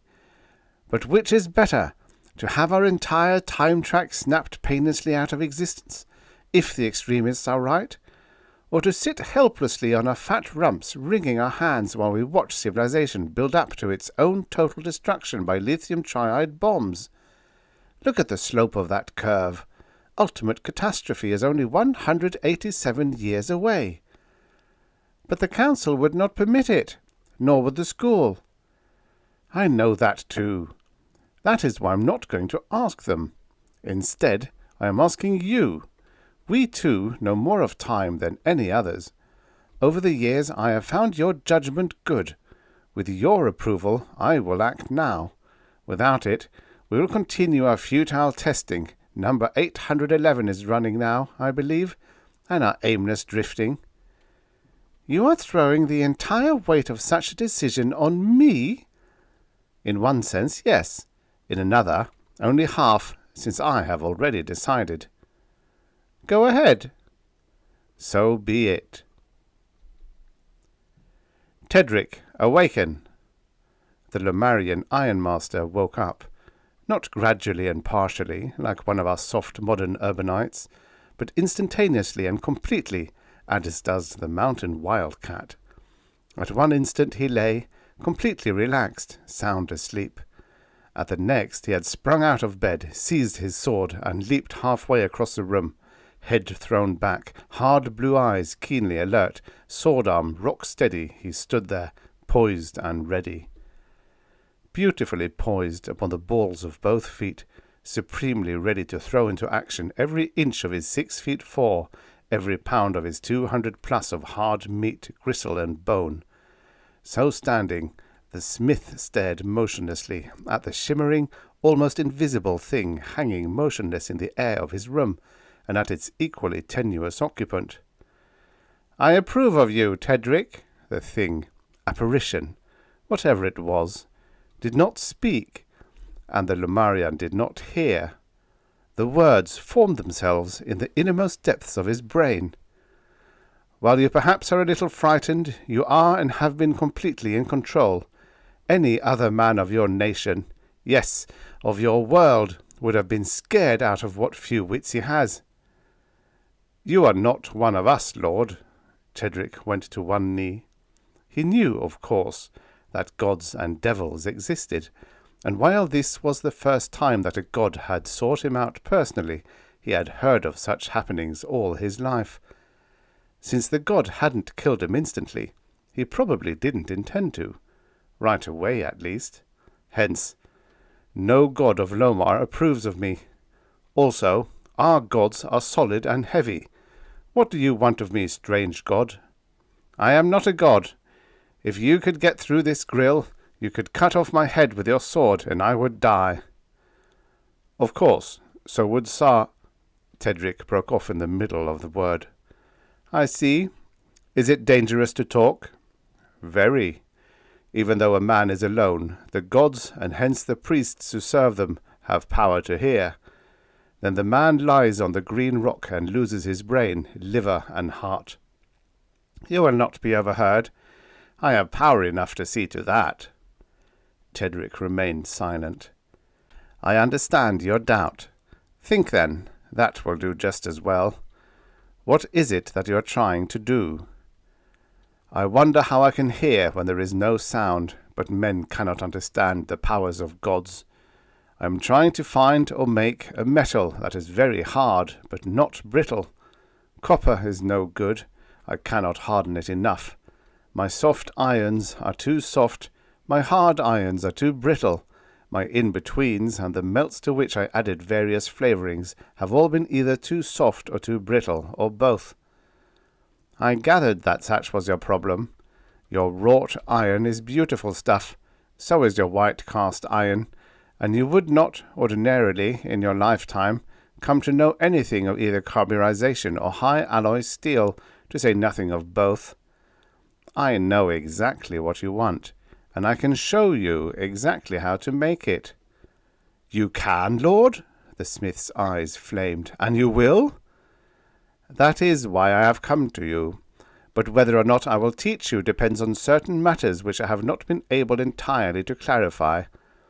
What do you want it for? That is, what, basically, is your aim?" "Our greatest god, Sarpedion, is wrong, and I intend to kill him." Tedric's eyes flamed more savagely, his terrifically muscled body tensed. "Wrong? In what way?" "In every way." In the intensity of his emotion, the smith spoke aloud. "What good is a god who only kills and injures? What a nation needs, Lord, is people. People working together and not afraid. How can we of Lomar ever attain comfort and happiness if more die each year than are born? We are too few. All of us, except the priests, of course, must work unendingly to obtain only the necessities of life. This bears out my findings. If you make high alloy steel, exactly what will you do with it?" "If you give me the god metal, Lord, I will make of it a sword and armour, a sword sharp enough and strong enough to cut through copper or iron without damage, armour strong enough so that swords of copper or iron cannot cut through it. They must be so, because I will have to cut my way alone through a throng of armed and armoured mercenaries and priests." "Alone? Why?" "Because I cannot call in help, cannot let anyone know my goal, and such would lie on the green stone very soon. They suspect me, perhaps they know. I am, however, the best smith in all Lomar, hence they have slain me lot, nor will they until I have found what they seek. Nor then, if by the favour of the gods, or by your favour, Lord, the metal be good enough." "It will be, but there's a lot more to fighting a platoon of soldiers than armour and a sword, my optimistic young savage." "That the metal be of proof is all I ask, Lord," the smith insisted, stubbornly. "The rest of it lies in my care." "So be it. And then?" "Sarpedion's image, as you must already know, is made of stone, wood, copper, and gold, besides the jewels, of course. I take his brain, liver, and heart, flood them with oil, and sacrifice them." "Just a minute. Sarpedion is not alive and never has been. Does not, as a matter of fact, exist. You just said yourself that his image was made of stone and copper and—" "Don't be silly, Lord. Or art testing me? Gods are spirits, bound to their images, and in a weaker way to their priests by linkages of spirit force. Life force, it could be called. When those links are broken by fire and sacrifice, the god may not exactly die, but he can do no more of harm until his priests have made a new image and spent much time and effort in building up new linkages. One point now settled was bothering me." What god to sacrifice him to? I'll make an image of you to inhabit, Lord, and sacrifice him to you, my strange new god. You will be my only god as long as I live. What is your name, Lord? I can't keep on calling you strange god forever. My name is Scandus. Sec? That word rides ill on the tongue. With your permission, Lord, I will call you Losir. Call me anything you like, except a god. I am not a god. You are being ridiculous, Lord Losir, Tedric chided. What a man sees with his eyes, hears with his ears, especially what a man hears without ears, as I hear now. He knows with certain knowledge to be the truth. No mere man could possibly do what you have done, to say naught of what you are about to do.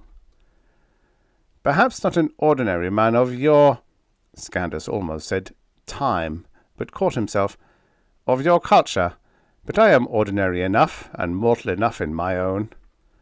Well, that could be said of all gods everywhere. The smith's mien was quiet and unperturbed. His thought was loaded to saturation with unshakable conviction.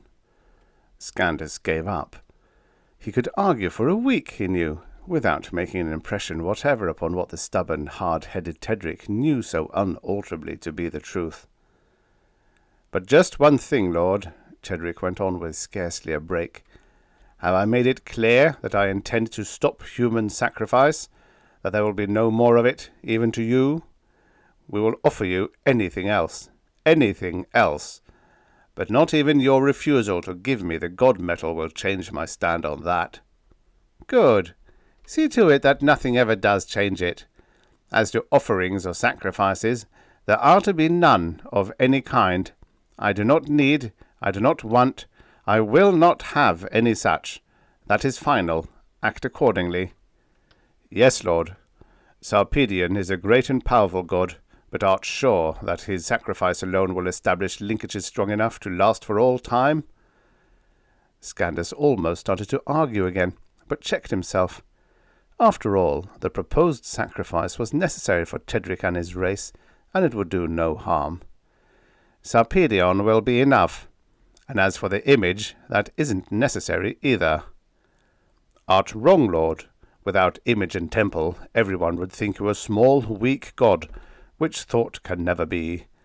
Besides, the image might make it easier for me to call on you in time of need. You can't call me. Even if I could receive your call, which is very doubtful, I wouldn't answer it. If you ever see me or hear from me again, it will be because I wish it, not you. Scandus intended this for a clincher, but it didn't turn out that way. Wonderful! Tedric exclaimed. All gods act that way, in spite of what they, through their priests, say. I am overwhelmingly glad that you are being honest with me. Hast found me worthy of the god metal, Lord Losir? Yes, so let's get at it. Take that biggest chunk of metal which fell from the sky. You'll find it's about twice your weight.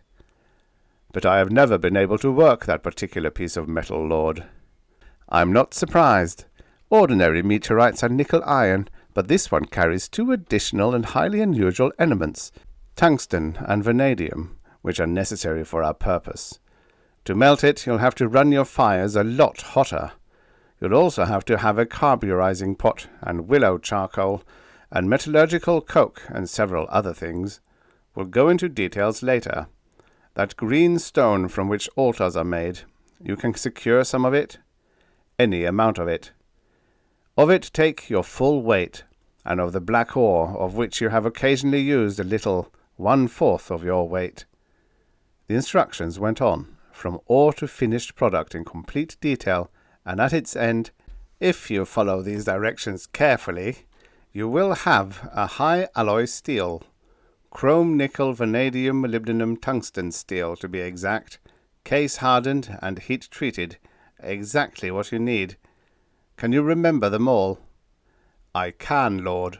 Never have I dared write anything down, so my memory is good. Every quantity you have given me, every temperature and step and process and item, they're all completely in mind. I go then. Goodbye. I thank you, Lord Losir. Goodbye. The Lomarian bowed his head, and when he straightened up, his incomprehensible visitor was gone. Tedric went back to bed, and strangely enough, was almost instantly asleep. And in the morning, after his customary huge breakfast of meat and bread and milk, he went to his sprawling establishment, which has no counterpart in modern industry, and called his foreman and his men together before they began the day's work. A strange god named Losir came to me in the night, and showed me how to make better iron, he told them in perfectly matter-of-fact fashion. So stop whatever you're doing, and tear the whole top off of the big furnace. I'll tell you exactly how to rebuild it. The program, as outlined by Scandus, went along without a hitch, until the heat from the rebuilt furnace began to come blisteringly through the crude shields. Then even the foreman, faithful as he was, protested against such unheard-of temperatures and techniques. "It must be that way," Tedric insisted. "Run more rods across, from there, to hold more hides and blankets. You 4 men, fetch water, throw it over the hides and blankets, and him who turns the blower. Take shorter tricks in the hot places. Here, I'll man the blower myself until the heat wanes somewhat." He bent his mighty back to the crank, and even in that raging inferno of heat he kept on talking. "Knowst my iron sword, the one I wear, with rubies in the hilt?" he asked the foreman. That worthy did, with longing. To buy it would take 6 months of a foreman's pay. "This furnace must stay this hot all day and all of tonight, and there are other things as bad, but 'twill not take long. 10 days should see the end of it." Actually 7 days was the schedule, but Tedric did not want the priest to know that. "But for those 10 days matters must go exactly as I say. Work with me until this iron is made, and I give you that sword. And of all the others who shirk not, each will be given an iron sword, this in addition to your regular pay. Dost like the bargain?" They liked it. Then, during the hours of lull, in which there was nothing much to do except keep the furious fires fed, Tedric worked upon the image of his god. While the Lomarian was neither a hideous or a Praxiteles, he was one of the finest craftsmen of his age. He had not, however, had a really good look at Scandus's face. Thus the head of the image, although it was a remarkably good piece of sculpture, looked more like that of Tedric's foreman than like that of the real Scandus. And with the head, any resemblance at all to Scandus ceased. The rest of the real Scandus was altogether too small and too pitifully weak to be acceptable as representative of any Lomarian's god. Hence the torso and limbs of the gleaming copper statue were wider, thicker, longer, bigger, and even more fantastically muscled than were Tedric's own. Also, the figure was hollow, filled with sand throughout, except for an intricately carved grey sandstone brain and red-painted hardwood liver and heart. "They come, master, to the number of 11. His lookout boy came running with news at mid-afternoon of the 7th day. "1 priest in copper, 10 Tarchians in iron, 5 each of bowmen and spearmen." Tedric did not have to tell the boy where to go or what to do or to hurry about it. As both ran for the ironmaster's armour, the youngster was 2 steps in the lead. It was evident, too, that he had served as squire before, and frequently, for in seconds the erstwhile half-naked blacksmith was fully clothed in iron. Thus it was an armoured knight, leaning negligently upon a 15-pound forging hammer, who waited outside the shop's door and watched his 11 visitors approach. The banner was that of a priest of the 3rd rank. Good. They weren't worried enough about him yet, then, to send a big one. And only 10 mercenaries. Small, short, bandy-legged men of Tark. Good enough fighters for their weight, but they didn't weigh much. This shouldn't be too bad. The group came up to within a few paces and stopped. "Art in armour, smith?" the discomfited priest demanded. "Why?" "Why not? 'Tis my habit to greet guests in apparel of their own choosing." There was a brief silence. Then, "To what do I owe the honour of this visit, priest?" he asked, only half sarcastically. "I paid, as I have always paid, the fraction due." "True. 'Tis not about a fraction I come. It is noised that a strange god appeared to you, spoke to you, instructed you in your art, that you are making an image of him." "I make no secret of any of these things. I hide nothing from the great god or his minions, nor ever have. I have nothing to hide." "Perhaps. Such conduct is very unseemly, decidedly ungodlike. He should not have appeared to you, but to one of us, and in the temple." "It is un-Sarpedian-like, certainly. All that Sarpedian has ever done for me is let me alone, and I have paid heavily for that." "What bargain did you make with this Losir? What was the price?" "No bargain was made. I thought it strange, but who am I, an ordinary man, to try to understand the actions or the reasonings of a god? There will be a price, I suppose. Whatever it is, I will pay it gladly." "You will pay, rest assured. Not to this Losir, but to a great Sarpedian. I command you to destroy that image forthwith." "You do? Why? Since when has it been against the law to have a personal god? Most families of Lomar have them." "Not like yours. Sarpedian does not permit your Losir to exist." "Sarpedian has nothing to say about it. Losir already exists. Is the great god so weak, so afraid, so unable to defend himself against a one-man stranger that he—" "Take care, Smith. Silence. That is the rankest blasphemy." "Perhaps. But I have blasphemed before, and Sarpedion hasn't killed me yet. Nor will he, methinks, at least until his priests have collected his fraction of the finest iron ever forged, and which I only can make." "Ah, yes, the new iron. Tell me exactly how it's made." "You know better than to ask that question, priest. That secret will be known only to me and my god." "We have equipment and tools designed specifically for getting information out of such as you. Seize him, men, and smash that image." "Hold!" Tedric roared, in such a voice that not a man moved. "If anybody takes one forward step, priests, or makes one move towards spear or arrow, your brains will spatter the walls across the street. Can your copper helmet stop this hammer? Can your girl-muscled, fat-bellied priest's body move fast enough to dodge my blow? And most or all of those runty little slavelings behind you," waving his left arm contemptuously at the group, "will also die before they cut me down. And if I die now, of what worth is Sarpedian's fraction of a metal that will never be made? Think well, priest." Sarpedion's agent studied the truculent, glaring ironmaster for a long 2 minutes. Then, deciding that the proposed victim could not be taken alive, he led his crew back the way they had come, trailing fiery threats. And Tedric, going back into his shop, was thoroughly aware that those threats were not idle. So far, he hadn't taken too much risk, but the next visit would be different, very different. He was exceedingly glad that none of his men knew that the pots they were firing so fiercely were in fact filled only with coke and willow charcoal, that armour and sword and shield and axe and hammer were at that moment getting their final heat treatment in a bath of oil, but little hotter than boiling water, in the sanctum to which he retired, always alone, to perform the incantations which his men, and hence the priests of Sarpedion, believed as necessary as any other part of the metallurgical process.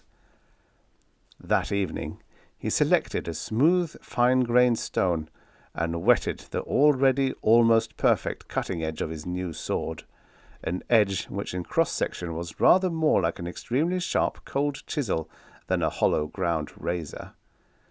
He fitted the two-hand grip meticulously with worked and tempered rawhide, thrilling again and again as each touch of an educated and talented fingertip told him over and over that here was something brand new in metal, a real god metal.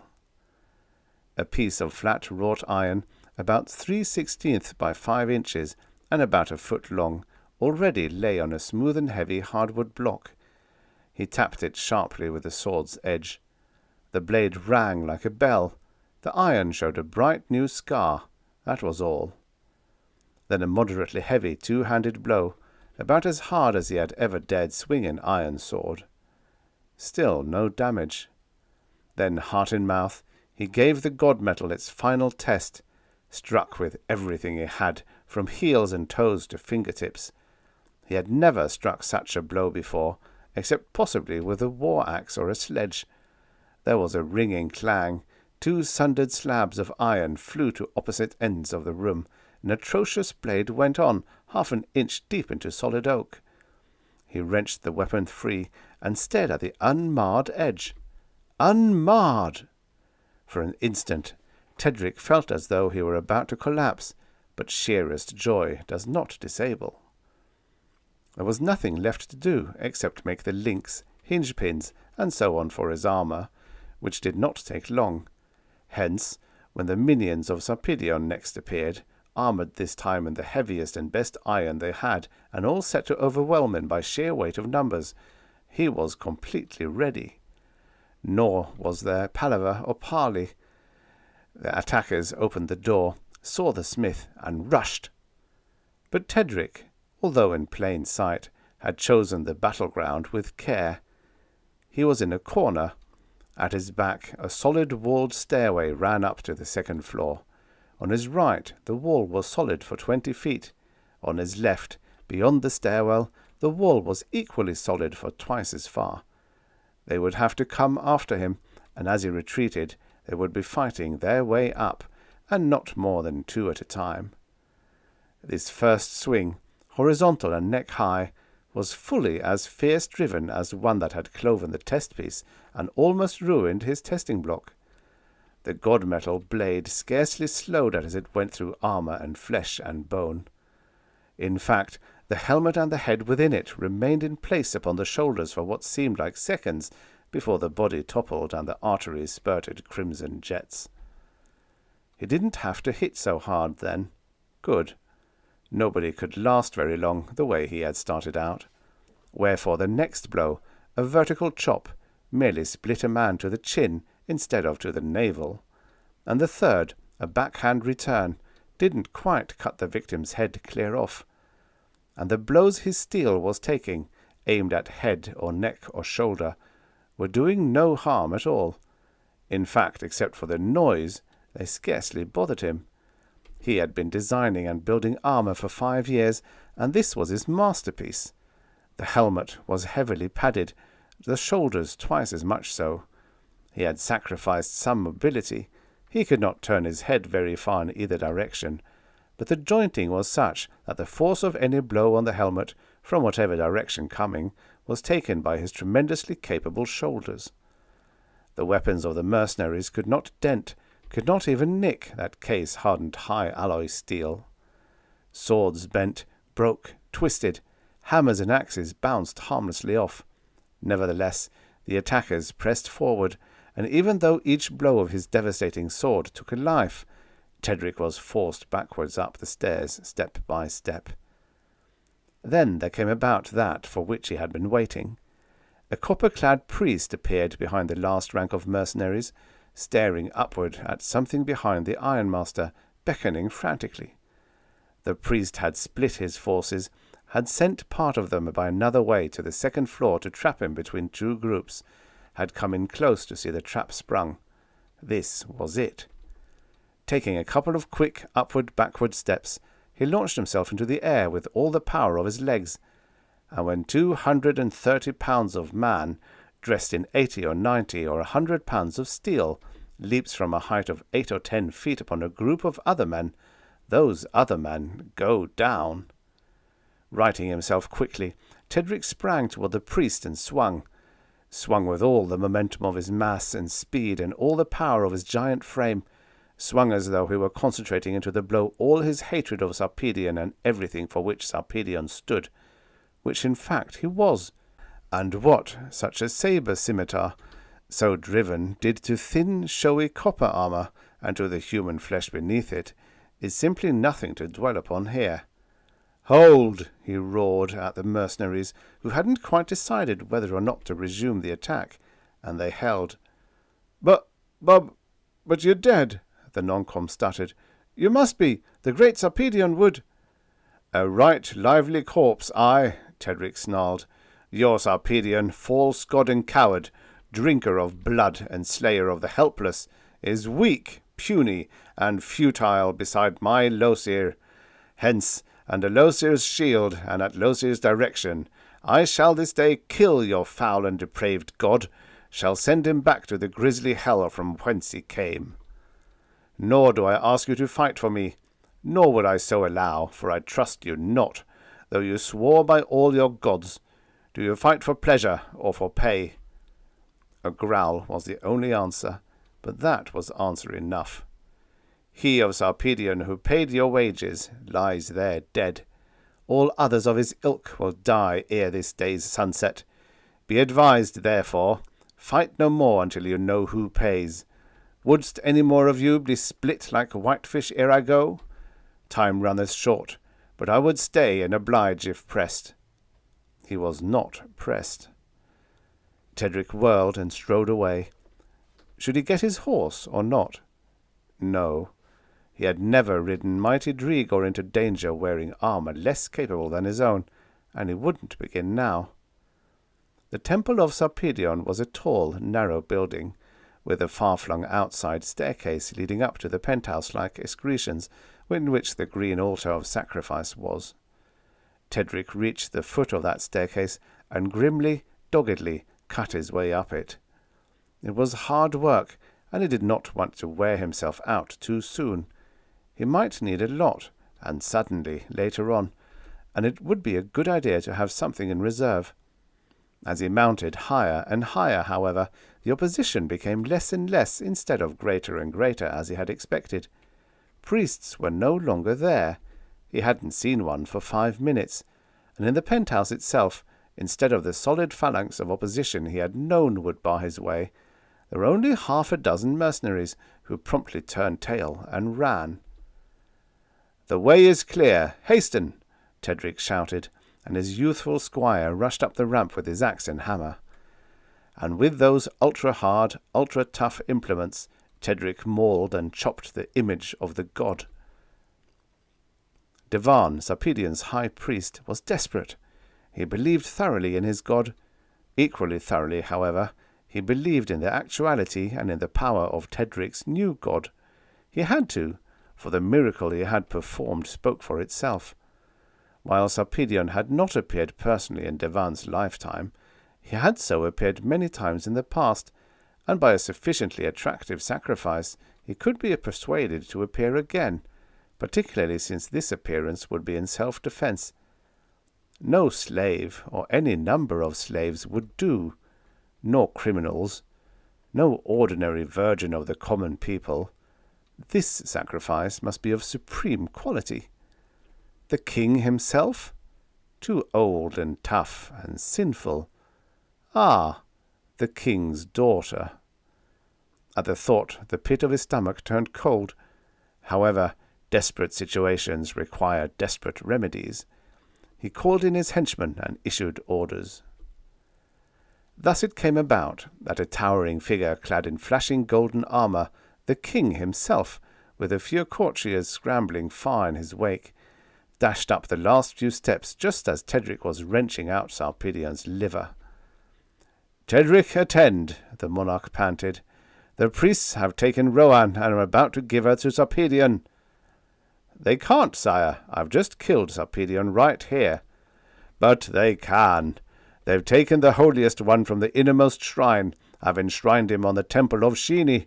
Slay me those traitor priests before they slay Rohan, and you may—" Tedric did not hear the rest of it, nor was his mind chiefly concerned with the plight of the royal maid.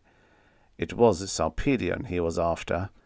With a blistering oath, he dropped the god's liver, whirled about, and leaped down the stairway. It would do no good to kill only one Sarpedion. He would have to kill both, especially since the holiest one was the major image. The holiest one, the Sarpedion never before seen except by first-rank priests, and of course that would be the one they used in sacrificing a king's daughter. He should have thought of that himself sooner. Damn him for a fool. It probably wasn't too late yet, but the sooner he got there, the better would be his chance of winning. Hence he ran, and farther behind him came the king and the courtiers. Reaching the temple of Shini, he found to his immense relief that he would not have to storm that heavily manned rampart alone. A full company of the royal guard was already there. Battle was in progress, but very little headway was being made against the close-packed defenders of the god, and Tedric knew why. A man fighting against a god was licked before he started, and knew it. He'd have to build up their morale. But did he have time? Probably. They couldn't hurry things too much without insulting Sarpedion, for the absolutely necessary ceremonies took a lot of time. Anyway, he'd have to take the time, or he'd never reach the god. "Art Lord Tedric?" A burly captain disentangled himself from the front rank and saluted. "I am Tedric, yes. Knewst I was coming?" "Yes, lord. Orders came by Helio, but now. You are in command. You speak with the voice of King Phagon himself." "Good. Call your men back 30 paces. Pick me out the 12 or 15 strongest to lead. Men of the Royal Guard!" He raised his voice to a volume audible not only to his own men, but also to all the enemy. "Who is the most powerful swordsman among you? Stand forward. This armor I wear is not of iron, but of god metal, the metal of Losir, my personal and all-powerful god. That all here may see and know, I command you to strike at me your shrewdest, most effective, most powerful blow." The soldier, after a couple of false starts, did manage a stroke of sorts. "I said strike!" Tedric roared. "Think your ordinary iron can harm the personal metal of a god? Strike where you please, at head or neck or shoulder or guts, but strike as though you meant it. Strike to kill. Shatter your sword. Strike!"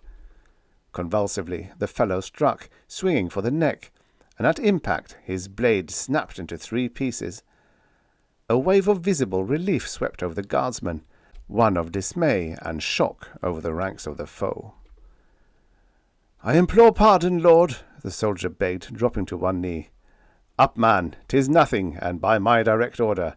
Now, men, I can tell you a thing you would not have fully believed before. I have just killed half of Sarpedion, and he could not touch me. I am about to kill his other half. You will see me do it. Come what may of god or devil, you need not fear it, for I and all with me fight under Losir's shield. We men will have to deal only with the flesh and blood of those runty mercenaries of Tark." He studied the enemy formation briefly. A solid phalanx of spearmen, with shields latticed and braced. Close-set spears outthrust and anchored. Strictly defensive. They hadn't made a move to follow, nor thrown a single javelin when the king's forces withdrew. This wasn't going to be easy, but it was possible. "We will make the formation of the wedge, with me as point," he went on. "Sergeant, you will bear my sword and hammer. The rest of you will ram me into the centre of that phalanx with everything of driving force that in you lies. I will make and maintain enough of opening. We'll go up that ramp like a fast ship ploughing through waves. Make wedge, drive." Except for his armour of god metal, Tedric would have been crushed flat by the impact of the flying wedge against the soldiery packed so solidly on the stair. Several of the foe were so crushed, but the new armour held. Tedric could scarcely move his legs enough to take each step. His body was held as though in a vice, but his giant arms were free, and by dint of short, savage, punking jabs and prods and strokes of his atrocious war-axe, he made and maintained the narrow opening upon which the success of the whole operation depended. And into that constantly renewed opening the smith was driven, irresistibly driven by the concerted and synchronized strength of the strongest men of Lomar's royal guard. The result was not exactly like that of a diesel-powered snowplough, but it was good enough. The mercenaries did not flow over the sides of the ramp in 2 smooth waves. However, unable with either weapons or bodies to break through the slanting walls of iron formed by the smoothly overlapping shields of the guardsmen. Over the edges they went, the living and the dead. The dreadful wedge drove on. As the guardsmen neared the top of the stairway, the mercenaries disappeared. Enough of that kind of thing was a great plenty, and Tedric, after a quick glance around to see what the situation was, seized his sword from the bearer. Old Devan had his knife aloft, but in only the third of the 5 formal passes. 2 more to go. "Kill those priests," he snapped at the captain. "I'll take the 3 at the altar. You fellows take the rest of them." When Tedric reached the green altar, the sacrificial knife was again aloft, but the same stroke that severed Devan's upraised right arm severed also his head and his whole left shoulder. 2 more whistling strokes, and a moment's study of the scene of action assured him that there would be no more sacrifice that day. The king's archers had followed close behind the guards. The situation was well in hand. He exchanged sword for axe and hammer, and furiously, viciously, went to work on the god. He yanked out the holiest one's brain, liver, and heart, hammered and chopped the rest of him to bits. That done, he turned to the altar. He had not even glanced at it before. Stretched taut, spread-eagled by wrists and ankles on the reeking, blood-fouled green horror stone, the Lady Rowan lay, her yard-long thick brown hair a wide-flung riot. 6 priests had not immobilized Rowan of Lomar without a struggle.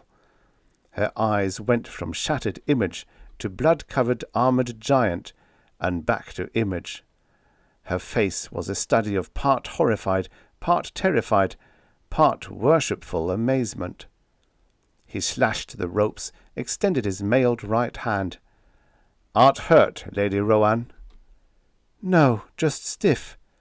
Taking his hand, she sat up, a bit groggily, and flexed wrists and ankles experimentally, while, behind his visor, the man stared and stared. Tall, wide but trim, superbly made, a true scion of the old blood. Losir's liver, what a woman! He had undressed her mentally more than once, but his visionings had fallen short, far short of the entrancing, the magnificent truth. What a woman! A virgin? Huh! Technically so, perhaps. More shame to those pusillanimous half-breeds midgets of the court, if he had been born noble. She slid off the altar and stood up, her eyes still dark with fantastically mixed emotions. She threw both arms around his armoured neck and snuggled close against his steel, heedless that breasts and flanks were being smeared anew with half-dried blood. He put an iron-clad arm around her, moved her arm enough to open his visor, saw sea-green eyes, only a few inches below his own, staring straight into his. The man's quick passion flamed again. Gods of the ancients, what a woman! There was a mate for a full-grown man. Thank the gods! The king dashed up, panting, but in surprisingly good shape for a man of 40-odd who had run so far in gold armour. Thanks be to all the gods you were in time. Just barely, sire, but in time. Name your reward, Lord Tedric. I'll be glad to make you my son. Not that, sire, ever. If there's anything in this world or the next I don't want to be, it's Lady Rowan's brother. Make him Lord of the Marches, father, the girl said sharply. Knowst what the sages said. 'Twould be better, the monarch agreed. Tedric of old Lomar, I appoint you Lord of the upper, the middle, and the lower marches, the highest of the high. Tedric went to his knees. I thank you, sire. Have I your backing in wiping out what is left of Sarpedion's power? If you will support the throne with the strength I so clearly see is to be yours, I will back you with the full power of the throne in anything you wish to do. Of course I will support you, sire, as long as I live and with all that in me lies. Since time first was, my blood has been vassal to yours, and ever will be. My brain, my liver, and my heart are yours." "I thank you, Lord Tedric. Proceed." Tedric snapped to his feet. His sword flashed high in air. His heavy voice rang out. "People of Lomar, listen to a herald of the throne. Sarpedion is dead. Losir lives. Human sacrifice, yes, all sacrifice except the one I am about to perform, of Sarpedion himself to Losir, is done. That is, and will be the law. To that end there will be no more priests, but a priestess only. I speak as herald for the throne of Lomar."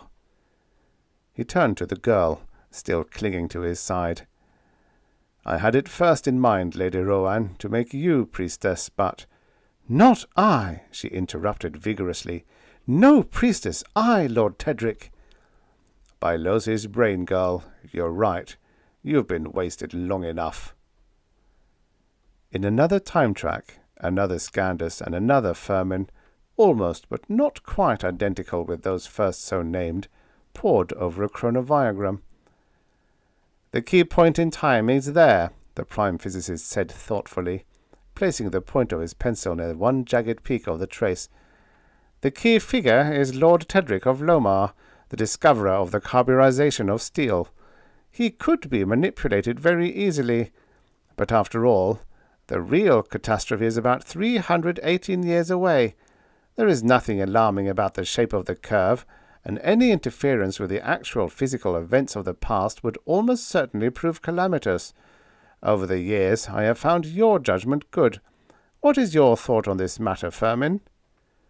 "I would say to wait, at least for a few weeks or months. Even though 812 fails, number 850 or number 900 may succeed. At very worst, we will be in the same position then as now to take the action which has for 100 years been specifically forbidden by both council and school." "So be it." The end. Subscribe for your daily stories of futures past. And now, for the next story. Lord Tedric by Edward E. Smith, Ph.D., better known as E. Doc Smith. Originally published in Universe Science Fiction, March 1954. Narrated by Tom Trussel. Scandos 1, the Scandos of Time Track number 1, numbered for reasons which will become clear, showed, by means of the chronoviagraph, that civilization would destroy itself in 187 years. To prevent this catastrophe, he went back to the key point in time and sought out the key figure, one Tedric, a Lomarian ironmaster who had lived and died a commoner, unable ever to do anything about his fanatical detestation of human sacrifice. Scandos 1 taught Tedric how to make one batch of super steel, watching him forge armor and arms from that highly anachronistic alloy. He watched him do things that Tedric of Time Track 1 had never done. Time, then, did fork. Time Track 1 was probably no longer in existence. He must have been saved by his traction on the reality of Time Track 2. He'd snap back up to his own time and see what the situation was. If he found his assistant Firmin alone in the laboratory, the extremists would have been proved wrong. If not, Firmin was not alone. Instead, Scandos 2 and Firmin 2 were at work on a tri-die of Tedric's life, so like and yet so wildly unlike the one upon which Scandos 1 and Firmin 1 had laboured so long. Shaken and undecided, Scandos 1 held his machine at the very verge of invisibility and watched and listened. "But it's so maddeningly incomplete," Scandos 2 snorted. "When it goes into such fine detail on almost everything else, why can't we get how he stumbled onto one lot and never any other, of high alloy steel, chrome, nickel, vanadium, molybdenum, tungsten steel, Mortensen's super steel to be specific, which wasn't rediscovered for thousands of years. Why, it was revealed to him by his personal god Losir, don't you remember? Furman snickered. Poppycock. To us, yes, but not to them. Hence, no detail, and you know why we can't go back and check. Of course, we simply don't know enough about time. But I would so like to study this Lord of the Marches at first hand. Nowhere else in all reachable time does any other one entity occupy such a uniquely key position. So would I, Chief. If we knew just a little more, I'd say go. In the meantime, let's run that tri-die again to see if we've overlooked any little thing. In the three-dimensional, full-colour projection, Arms Master Lord Tedric destroyed the principal images of the monstrous god Sarpedion and killed Sarpedion's priests. He rescued Lady Rohan, King Phaegon's eldest daughter, from the sacrificial altar. The king made him Lord of the Marches, the highest of the high. This part I like. Furman pressed a stud. The projector stopped. A blood-smeared armoured giant and a blood-smeared naked woman stood, arms around each other, beside a blood-smeared altar of green stone. Talk about being stacked! If I hadn't checked the data myself, I'd swear you went overboard there, Chief. Exact likenesses. Life-size, Skandos II grunted. Tedric, 6'4", 230, muscled just like that. Rohan, 6 feet and a half an inch, 190. The only time she ever appeared in the raw in public, I guess, but she didn't turn a hair. What a couple, Furman stared enviously. We don't have people like that any more. Fortunately, no. He could split a full-armoured man in two with a sword. She could strangle a tiger bare-handed. So what? All the brains of the whole damned tribe, boiled down into one, wouldn't equip a half-wit. Oh, I wouldn't say that, Furman objected.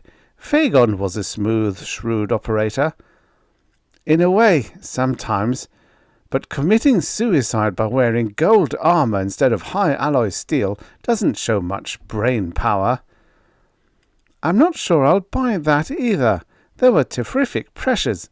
But say Phaegon had worn steel that day at Middlemarch Castle, and lived 10 or 15 years longer. My guess is that Tedric would have changed the map of the world. He wasn't stupid, you know, just bull-headed, and Phaegon could handle him. He would have pounded a lot of sense into his skull if he had lived. However, he didn't live, Skandos returned dryly, and so every decision Tedric ever made was wrong.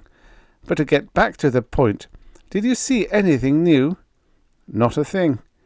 Neither did I, so go and see how 812 is doing. For time test number 811 had failed, and there was little ground for hope that number 812 would be any more productive. And the lurking Skandos I, who had been studying intensively every aspect of the situation, began to act. It was crystal clear that Time Track 2 could hold only one Skandos. One of them would have to vanish, completely, immediately, and permanently. Although in no sense a killer, by instinct or training, only one course of action was possible if his own life, and, as a matter of fact, all civilization, were to be conserved.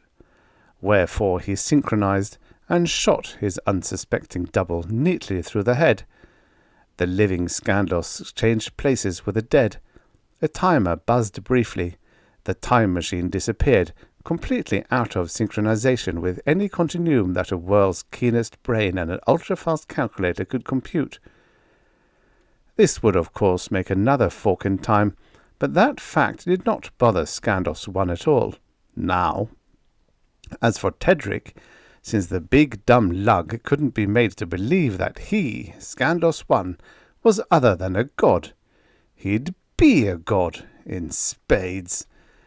He'd build an image of flesh-like plastic, exactly like the copper statue Tedric had made, and go back and announce himself publicly as the god Losir. He'd come back along Time Track 3, of course, and do away with Scandos 3. There might have to be another interference too, to get Tedric started along the right time track. He could tell better after seeing what Time Track 3 looked like. If so, it would necessitate the displacement of Scandos 4. So what? He had never had any qualms, and, now that he had done it once, he had no doubt whatever as to his ability to do it twice more.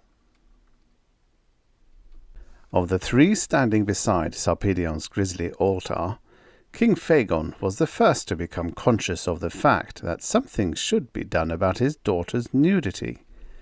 "Flasnir, your cloak," he ordered sharply, and the Lady Rohan, unclamping her arms from around Tedric's armoured neck and disengaging his steel-clad arm from around her waist, covered herself with a proffered garment. Partially covered, that is, for since the cloak had come only to mid-thigh on the courtier, and since she was a good 7 inches taller than he, the coverage might have seemed, to a prudish eye, something less than adequate. "Chamberlain Shillen, Captain Skiro," the king went on briskly, "haul me this carrion to the river and dump it in. Put men to cleaning this place. 'Tis not seemly so." The designated officers began to bawl orders, and Tedric turned to the girl, who was still just about as close to him as she could get. Awe, wonder, and relieved shock still plain on her expressive face. "One thing, Lady Rohan, I understand not. You seem to know me, act as though I were an old tried friend.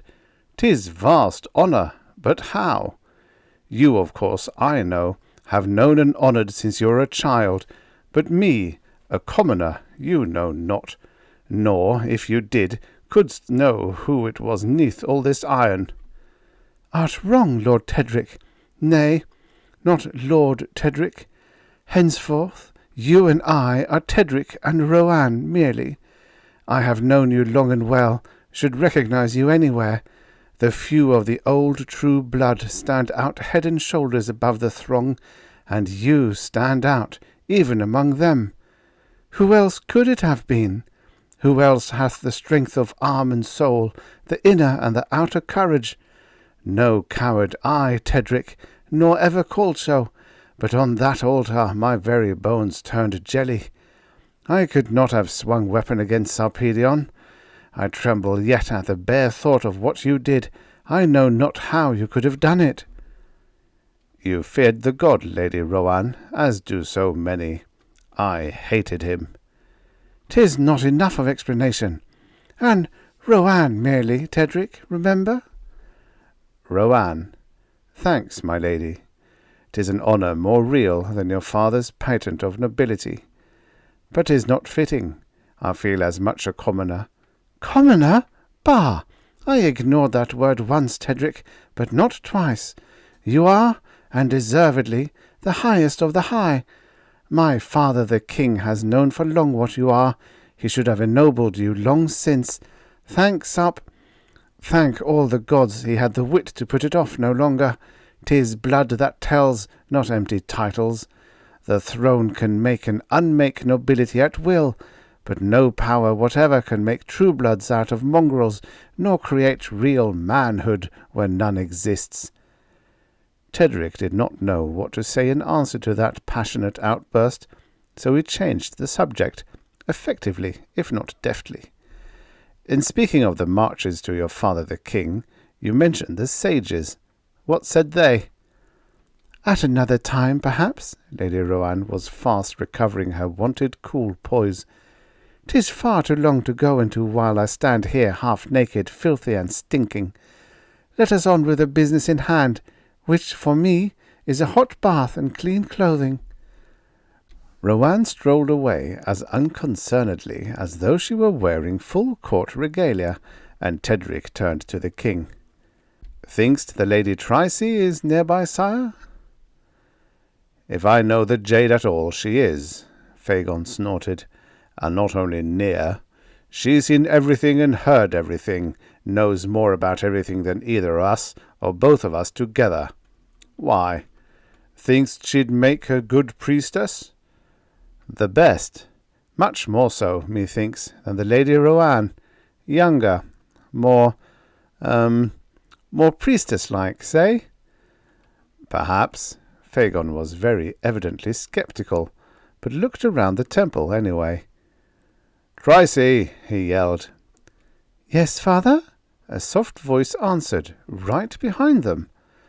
The king's second daughter was very like his first in size and shape, but her eyes were a cerulean blue, and her hair, as long and thick as Roanne's own, had the colour of ripe wheat.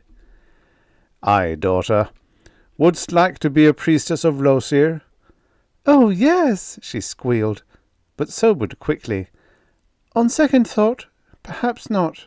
No, if so be it sacrifice is done, I intend to marry some day and have 6 or 8 children, but perhaps...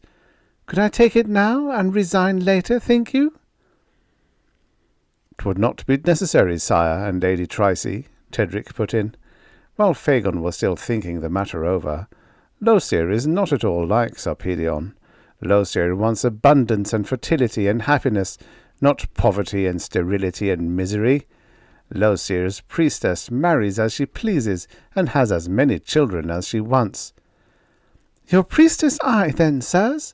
I go to have cloth of gold robes made at once." The last words came floating back over her shoulder as Trussel raced away. "Lord Tedric, sir." Unobserved, Skiro had been waiting for a chance to speak to his superior officer. "Yes, Captain." "'Tis the men, the cleaning, Skiro of old Lomar would not pass the buck. "The bodies, the priests, and so on, were easy enough, and we did manage to handle most of the pieces of the god, but the heart, and so on, we know not where you want them taken, and, besides, we fear. Wilt stand by and ward, Lord Tedric, while I pick them up?" "'Tis my business, Captain Skiro, mine alone. I crave pardon for not attending to it sooner. Hast a bag?" "Yea." The highly relieved officer held out a duffel bag of fine soft leather. Tedric took it, strode across to the place where Sarpedion's image had stood, and not without a few qualms of his own, now that the frenzy of battle had evaporated, picked up Sarpedion's heart, liver, and brain, and deposited them neither too carefully nor too carelessly in the sack. Then, swinging the burden up over his shoulder, "I go to fetch the others," he explained to his king. "Then we hold sacrifice to end all human sacrifice." "Hold, Tedric," Phagon ordered. "One thing, or 2 or 3, methinks. 'Tis not seemly to conduct a thing so lacking order and organization and plan. Where dost propose to hold such an affair? Not in your ironworks, surely?" "Certainly not, sire." Tedric halted, almost in mid-stride. He hadn't got around yet to thinking about the operation as a whole, but he began to do so then. "And certainly not on this temple, or Sarpedion's own. Lord Losir is clean. All our temples are foul in every stone and timber." He paused. Then suddenly, "I have it, sire. The amphitheatre." "The amphitheatre? 'Tis well. 'Tis of little enough use, and a shrine will not interfere with what little use it has." "Wilt give orders to build?" "The Lord of the Marches issues his own orders. Hola, Shillen, to me!" the monarch shouted, and the chamberlain of the realm came on the run. "Lord Tedric speaks with my voice." "I hear, sire. Lord Tedric, I listen." "Have built, at speed, midway along the front of the amphitheatre, on the very edge of the cliff, a table of clean, new-quarried stone, 10 feet square and 3 feet high. On it mount Lord Losir so firmly that he will stand upright forever against whatever may come of wind or storm." The chamberlain hurried away. So did Tedric, with his bag of spoils. First to his shop, where his armour was removed, and where he scratched himself vigorously and delightfully as it came off. Thence to the temple of Sarpedion, where he collected the other, somewhat lesser hallowed trio of the Great One's vital organs. Then, and belatedly, to home and to bed. A little later, while the new-made lord of the marches was sleeping soundly, the king's messengers rode furiously abroad, spreading the word that 10 days hence, at the 4th period afternoon, in Lompoir's amphitheatre, great Sarpedion would be sacrificed to Losir, Lomar's new and ultra-powerful god. The city of Lompoir, Lomar's capital, lying on the south bank of the Lotar, some 50 miles inland from the delta, nestled against the rugged breast of the coast range. Just outside the town's limit, and some hundreds of feet above its principal streets, there was a gigantic half-bowl, carved out of the solid rock by an eddy of some bygone age. This was the amphitheatre, and on the very lip of the stupendous cliff descending vertically to the river so far below, Losir stood proudly on his platform of smooth, clean granite. "'Tis not enough like a god, methinks." King Phagon, dressed now in cloth of gold, eyed the gleaming copper statue very dubiously. "'Tis too much like a man by far." "'Tis exactly as I saw him, sire," Tedric replied firmly. Nor was he consciously lying. By this time he believed the lie himself. "Losir is a man-god, remember, not a beast-god, and 'tis better so. But the time I set is here. With your permission, sire, I begin." Both men looked around the great bowl. Near by, but not too near, stood the priestess and 6 white-clad 15-year-old girls, one of whom carried a beaten gold pitcher full of perfumed oil, another a flaring open lamp wrought of the same material. Slightly to one side were Roanne, looking, if the truth must be told, as though she did not particularly enjoy her present position on the sidelines, her mother the queen, the rest of the royal family, and ranks of courtiers.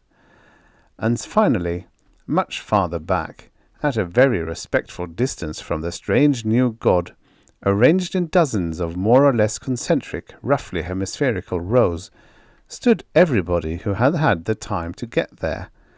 More were arriving constantly, of course, but the flood had become a trickle. The narrow way, worming upward from the city along the cliff's stark side, was almost bare of traffic. "Begin, Lord Tedric," said the king. Tedric bent over, heaved the heavy iron pan containing the offerings up onto the platform, and turned. "The oil, Priestess Lady Trice, and the flame."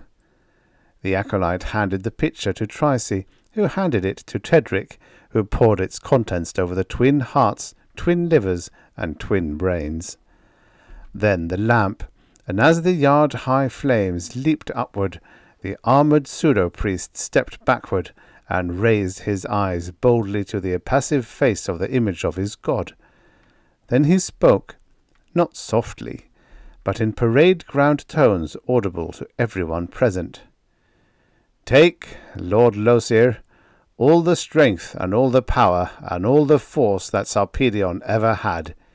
Use them, we beg, for good and not for ill." He picked up the blazing pan and strode toward the lip of the precipice, high-mounting, smoky flames curling backward around his armoured figure. "And now, in token of Sarpedion's utter and complete extinction, I consign these, the last vestiges of his being, to the rushing depths of oblivion."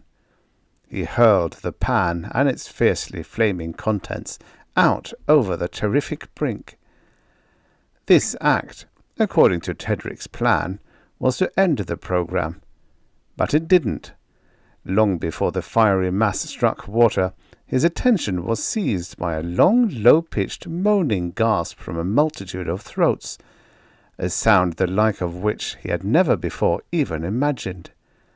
He whirled, and saw, shimmering in a cage-like structure of shimmering bars, a form of seeming flesh so exactly like the copper image in every detail of shape that it might well have come from the same mould. "Lord Losir, in the flesh!" Tedric exclaimed, and went to one knee. So did the king and his family, and a few of the bravest of the courtiers. Most of the latter, however, and the girl acolytes and the thronging thousands of spectators, threw themselves flat on the hard ground. They threw themselves flat, but they did not look away, or close their eyes, or cover their faces with their hands. On the contrary, each one stared with all the power of his optic nerves. The god's mouth opened, his lips moved, and although no one could hear any sound, everyone felt words resounding throughout the deepest recesses of his being. "I have taken all the strength, all the power, all the force, all of everything that made Sarpedion what he was," the god began. In part his pseudo-voice was a resonant clang of a brazen bell, in part the diapason harmonies of an impossibly vast organ. "I will use them for good, not for ill. I am glad, Tedric, that you did not defile my hearth, for this is a hearth, remember, and in no sense an altar. In making this, the first and the only sacrifice ever to be made to me. You, Trice, are the first of my priestesses." The girl, shaking visibly, gulped 3 times before she could speak. "Yea, my Lord Losir," she managed finally. That is, if I please you, Lord Sir." "You please me, Trice of Lomar, nor will your duties be onerous, being only to see to it that your maidens keep my hearth clean and my statue bright." "To you, my Lord Losir, sir, all thanks. Wilt keep—" Trice raised her downcast eyes and stopped short in mid-sentence, her mouth dropping ludicrously open and her eyes becoming 2 round O's of astonishment. The air above the yawning abyss was as empty as it had ever been. The flesh-and-blood god had disappeared as instantaneously as he had come. Tedric's heavy voice silenced a murmured wave of excitement sweeping the bowl. "That is all," he bellowed. "I did not expect the Lord Losir to appear in the flesh at this time.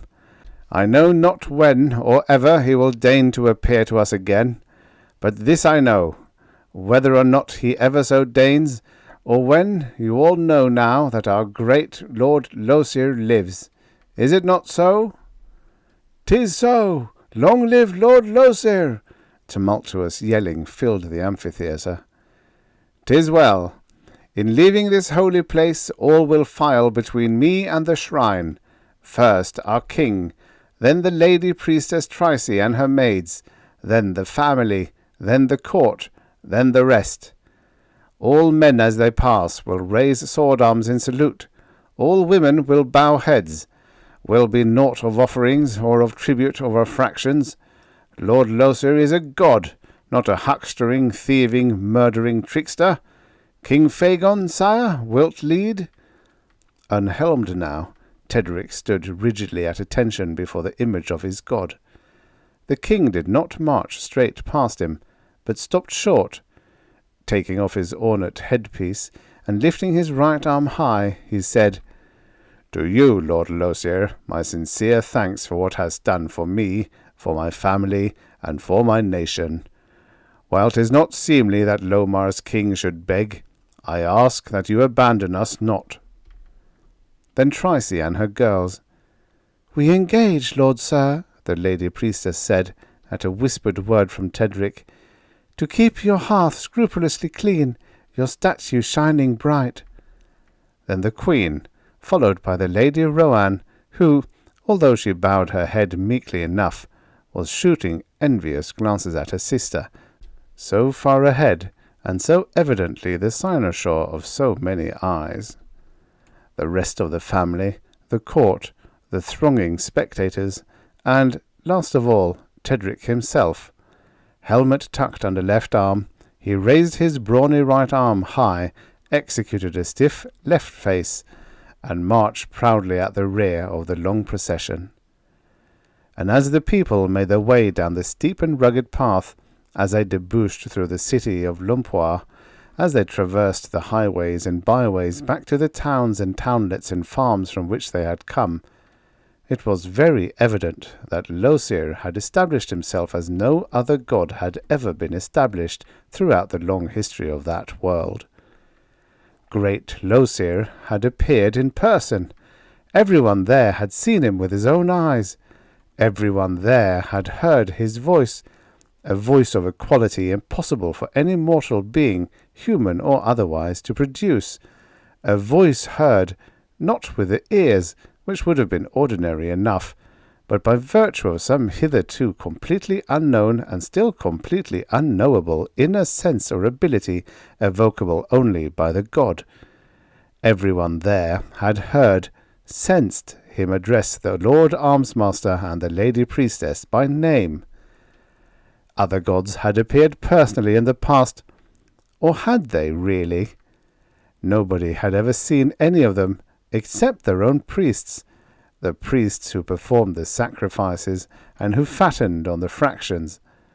Losir now wanted neither sacrifices nor fractions, and powerful although he was, had appeared to and had spoken to everyone alike, of however high or low degree, throughout the whole huge amphitheatre. Everyone! Not to the priestess only, not only to those of the old blood, not only to citizens or natives of Lomar, but to everyone, down to mercenaries, chance visitors, and such. Long live Lord Losir, our new and plenipotent god. King Phagon and Tedric were standing at a table in the throne room of the palace castle, studying a map. It was crudely drawn and sketchy, this map, and full of blank areas and gross errors, but this was not an age of fine cartography.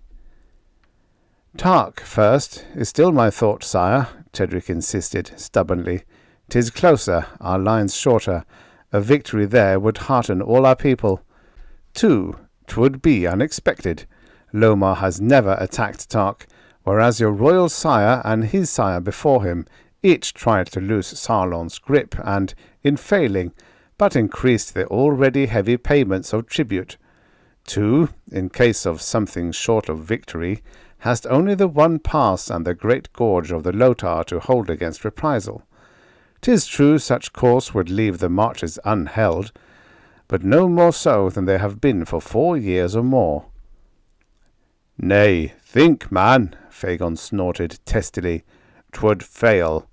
4 parts of our army are of Tark. Think'st not their first act would be to turn against us and make common cause with their brethren? 2, we lack strength. They outnumber us 2 to 1. Nay, Sarlon first, then perhaps Tark, but not before then." "But Sarlon outnumbers us too, sire, especially if you count those barbarian devils of the Devotian steppes. Since Tagad of Sarlon lets them cross his lands to raid the marches, for a fraction of the loot, no doubt, 'tis certain they'll help him against us. Also, sire, your father and your grandfather both died under Sarlonian axes." "True, but neither of them was a strategist. I am. I have studied this matter for many years. They did the obvious. I shall not. Nor shall Sarlon pay tribute merely. Sarlon must and shall become a province of my kingdom." So argument raged, until Phagon got up onto his royal high horse and declared it his royal will that the thing was to be done his way and no other. Whereupon, of course, Tedric submitted with the best grace he could muster, and set about the task of helping get the army ready to roll toward the marches, some 350 miles to the north. Tedric fumed, Tedric fretted, Tedric swore sulphurously in Lumerian, Tarkian, Sarlonian, Devotian, and all the other languages he knew. All his noise and fury were, however, of very little avail in speeding up what was an intrinsically slow process. Between times of cursing and urging and driving, Tedric was wont to prowl the castle and its environs. So doing, one day he came upon King Phagon and the Lady Rowan practising at archery. Lifting his arm in salute to his sovereign, and bowing his head politely to the lady, he made to pass on. "Hola, Tedric," Rowan called. "Would speed a flight with us?" Tedric glanced at the target. Rowan was beating her father unmercifully. Her purple-shafted arrows were all in or near the gold, while his golden ones were scattered far and wide, and she had been twitting him unmercifully about his poor marksmanship. Phagon was in no merry mood. This was very evidently no competition for any outsider, least of all Lomar's top-ranking arms-master, to enter. "Crave pardon, my lady, but other matters press." "Your evasions are so transparent, my lord. Why not tell the truth?" Rowan did not exactly sneer at the man's obvious embarrassment, but it was very clear that she, too, was in a vicious temper. "Mine's not beating me, but never the throne? And any arms-master who threw us not arrows by hand at this range to beat both of us should be stripped of badge?" Tedric, quite fatuously, leaped at the bait. "Wouldst permit, sire?" "No," the king roared. "By my head, by the throne, by Losir's liver and heart and brain and guts, no! 'Twould cost the head of any save you to insult me so. Shoot, sir, and shoot your best," extending his own bow and a full quiver of arrows. Tedric did not want to use the royal weapon, but at the girl's quick, imperative gesture, he smothered his incipient protest and accepted it. "One sighting shot, sire?" he asked, and drew the heavy bow. Nothing whatever could have forced him to put an arrow nearer the gold than the farthest of the kings. To avoid doing so, without transparently missing the target completely, would take skill, since one golden arrow stood a bare 3 inches from the edge of the target. His first arrow grazed the edge of the butt and was an inch low. His second plunged into the padding exactly halfway between the king's wildest arrow and the target's rim. Then, so rapidly that it seemed as though there must be at least 2 arrows in the air at once, arrow crashed on arrow, wood snapping as iron head struck feathered shaft. At end, the rent in the fabric through which all those arrows had torn their way could have been covered by half of one of Rowan's hands. "I lose, sire," Tedric said stiffly, returning bow and empty quiver. "My score is 0. Phagon, knowing himself in the wrong but unable to bring himself to apologize, did what he considered the next best thing. "I used to shoot like that," he complained. "Knowst how I lost my skill, Tedric? 'Tis not my age, surely." "'Tis not my place to say, sire." Then with more loyalty than sense, "And I split to the teeth any who dare so insult the throne." "What?" the monarch roared. "By my—" "Hold, father," Rowan snapped. "A king, you! Act it!" Hard blue eyes glared steadily into unyielding eyes of green. Neither the thoroughly angry king nor the equally angry princess would give an inch. She broke the short, bitter silence. "Say naught, Tedric. He is much too fain to boil in oil or flay alive any who tell him unpleasantness, however true. But me, father, you boil not, nor flay, nor seek to punish otherwise, or I split this kingdom asunder like a melon. 'Tis time, yea, long past time, that someone told you the unadorned truth. Hence, my rascally but well-loved parent, here 'tis. Hast lolled too long on too many too soft cushions, hast emptied too many pots and tankards and flagons, hast bedded too many wenches, to be of much use in armour or with any style of weapon in the passes of the high umpasseurs." The flabbergasted and rapidly deflating king tried to think of some answer to this devastating blast, but couldn't. He appealed to Tedric. "Wouldst have said such?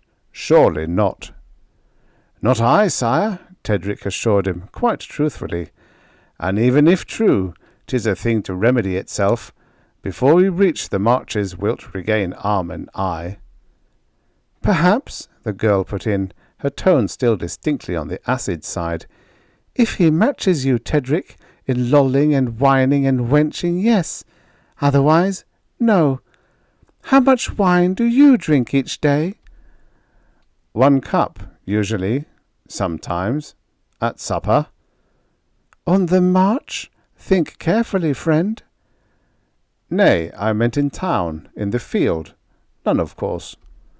"Ceased, father?" "What think'st me, vixen, a spineless cuddlepet? From this minute till return here, I match your paragon, young blade, lol for lol, cup for cup, wench for wench. Is it what you've been niggling at me to say?" "Aye, father and king, exactly, for as you say, you do." She hugged him so fervently as almost to lift him off the ground, kissed him twice, and hurried away. "A thing I would like to talk to you about, sire," Tedric said quickly, before the king could bring up any of the matters just past. "Armour. There was enough of the god metal to equip 3 men fully, and headnecks for their horses. You, sire, and me, and Skyro of your guard. Break precedent, sire, I beg, and wear me this armour of proof instead of the gold, for what we face promises to be worse than anything you or I have yet seen." "I fear me 'tis true, but 'tis impossible none the less. Lomar's king wears gold. He fights in gold. At need he dies in gold." And that was, Tedric knew, very definitely that. It was senseless. It was idiotic. But it was absolutely true. No king of Lomar could possibly break that particular precedent. To appear in that spectacularly conspicuous fashion, one flashing golden figure in a sea of dull iron grey, was part of the king's job. The fact that his father and his grandfather and so on for 6 generations back had died in golden armour could not sway him, any more than it could have swayed Tedric himself in similar case. But there might be a way out. "But need it be solid gold, sire? Wouldst not an overlay of gold suffice?" "Yea, Lord Tedric, and 'twould be a welcome thing indeed. I yearn not, nor did my father, nor his father, to pit gold against hard-swung axe, even less to hide behind 10 ranks of iron while others fight. But simply 'tis not possible. If the gold be thick enough for the rivets to hold, 'tis too heavy to lift. If thin enough to be possible of wearing, the gold flies off in sheets at first blow, and the fraud is revealed. Hast ideas? I listen." "I know not, sire," Tedric thought for minutes. "I have seen gold hammered into thin sheets, but not thin enough. But it might be possible to hammer it thin enough to be overlaid on the god metal with pitch or gum. Wouldst wear it so, sire?" "Aye, my Tedric, and gladly. Just so the overlay comes not off by handsbreadths under blow of sword or axe." "Handsbreadths? Nay. Scratches and mars, of course, easily to be overlaid again ere next day's dawn. But handsbreadths? Nay, sire." "In that case, try, and may great Losir guide your hand." Tedric went forthwith to the castle, and got a chunk of raw, massy gold. He took it to his shop, and tried to work it into the thin, smooth film he could visualize so clearly.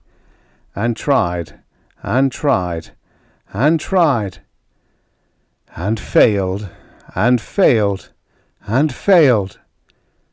He was still trying, and still failing, 3 weeks later. Time was running short. The hours that had formerly dragged like days now flew like minutes. His crew had done their futile best to help. Bendon, his foreman, was still standing by. The king was looking on and offering advice. So were Oanne and Tricey.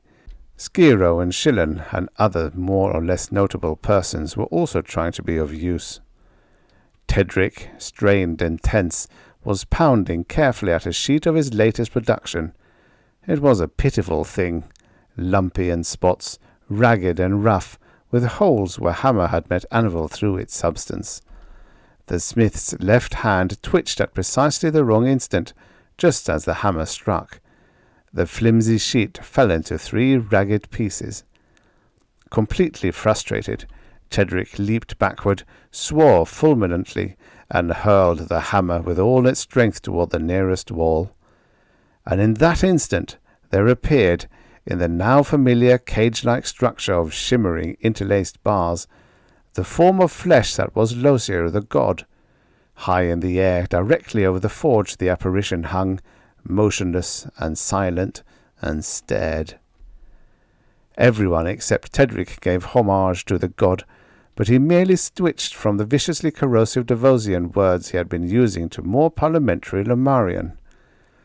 "Is it possible, Lord Sir, for any human being to do anything with this foul, slimy, salvy, perverse, treacherous, and generally bedamned stuff?"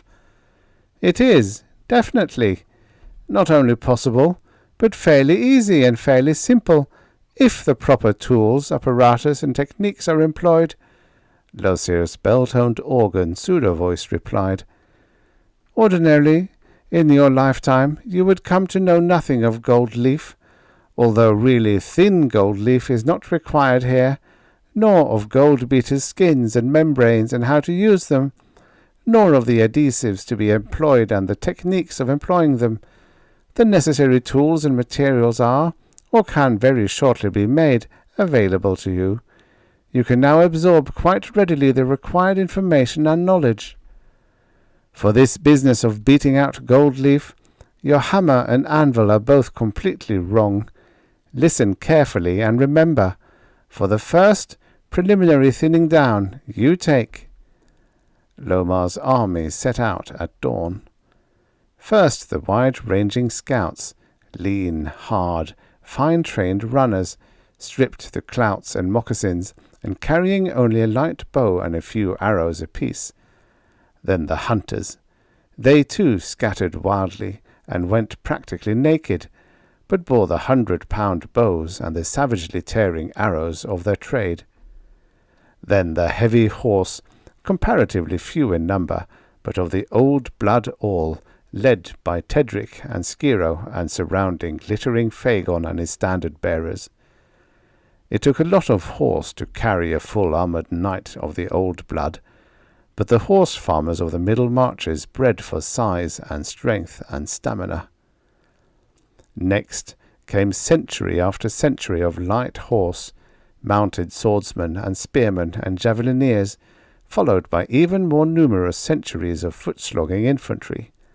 Last of all came the big-wheeled, creaking wagons, loaded not only with the usual supplies and equipment of war, but also with thousands of loaves of bread, hard, flat, heavy loaves made from ling, the corn-like grain which was the staple cereal of the region.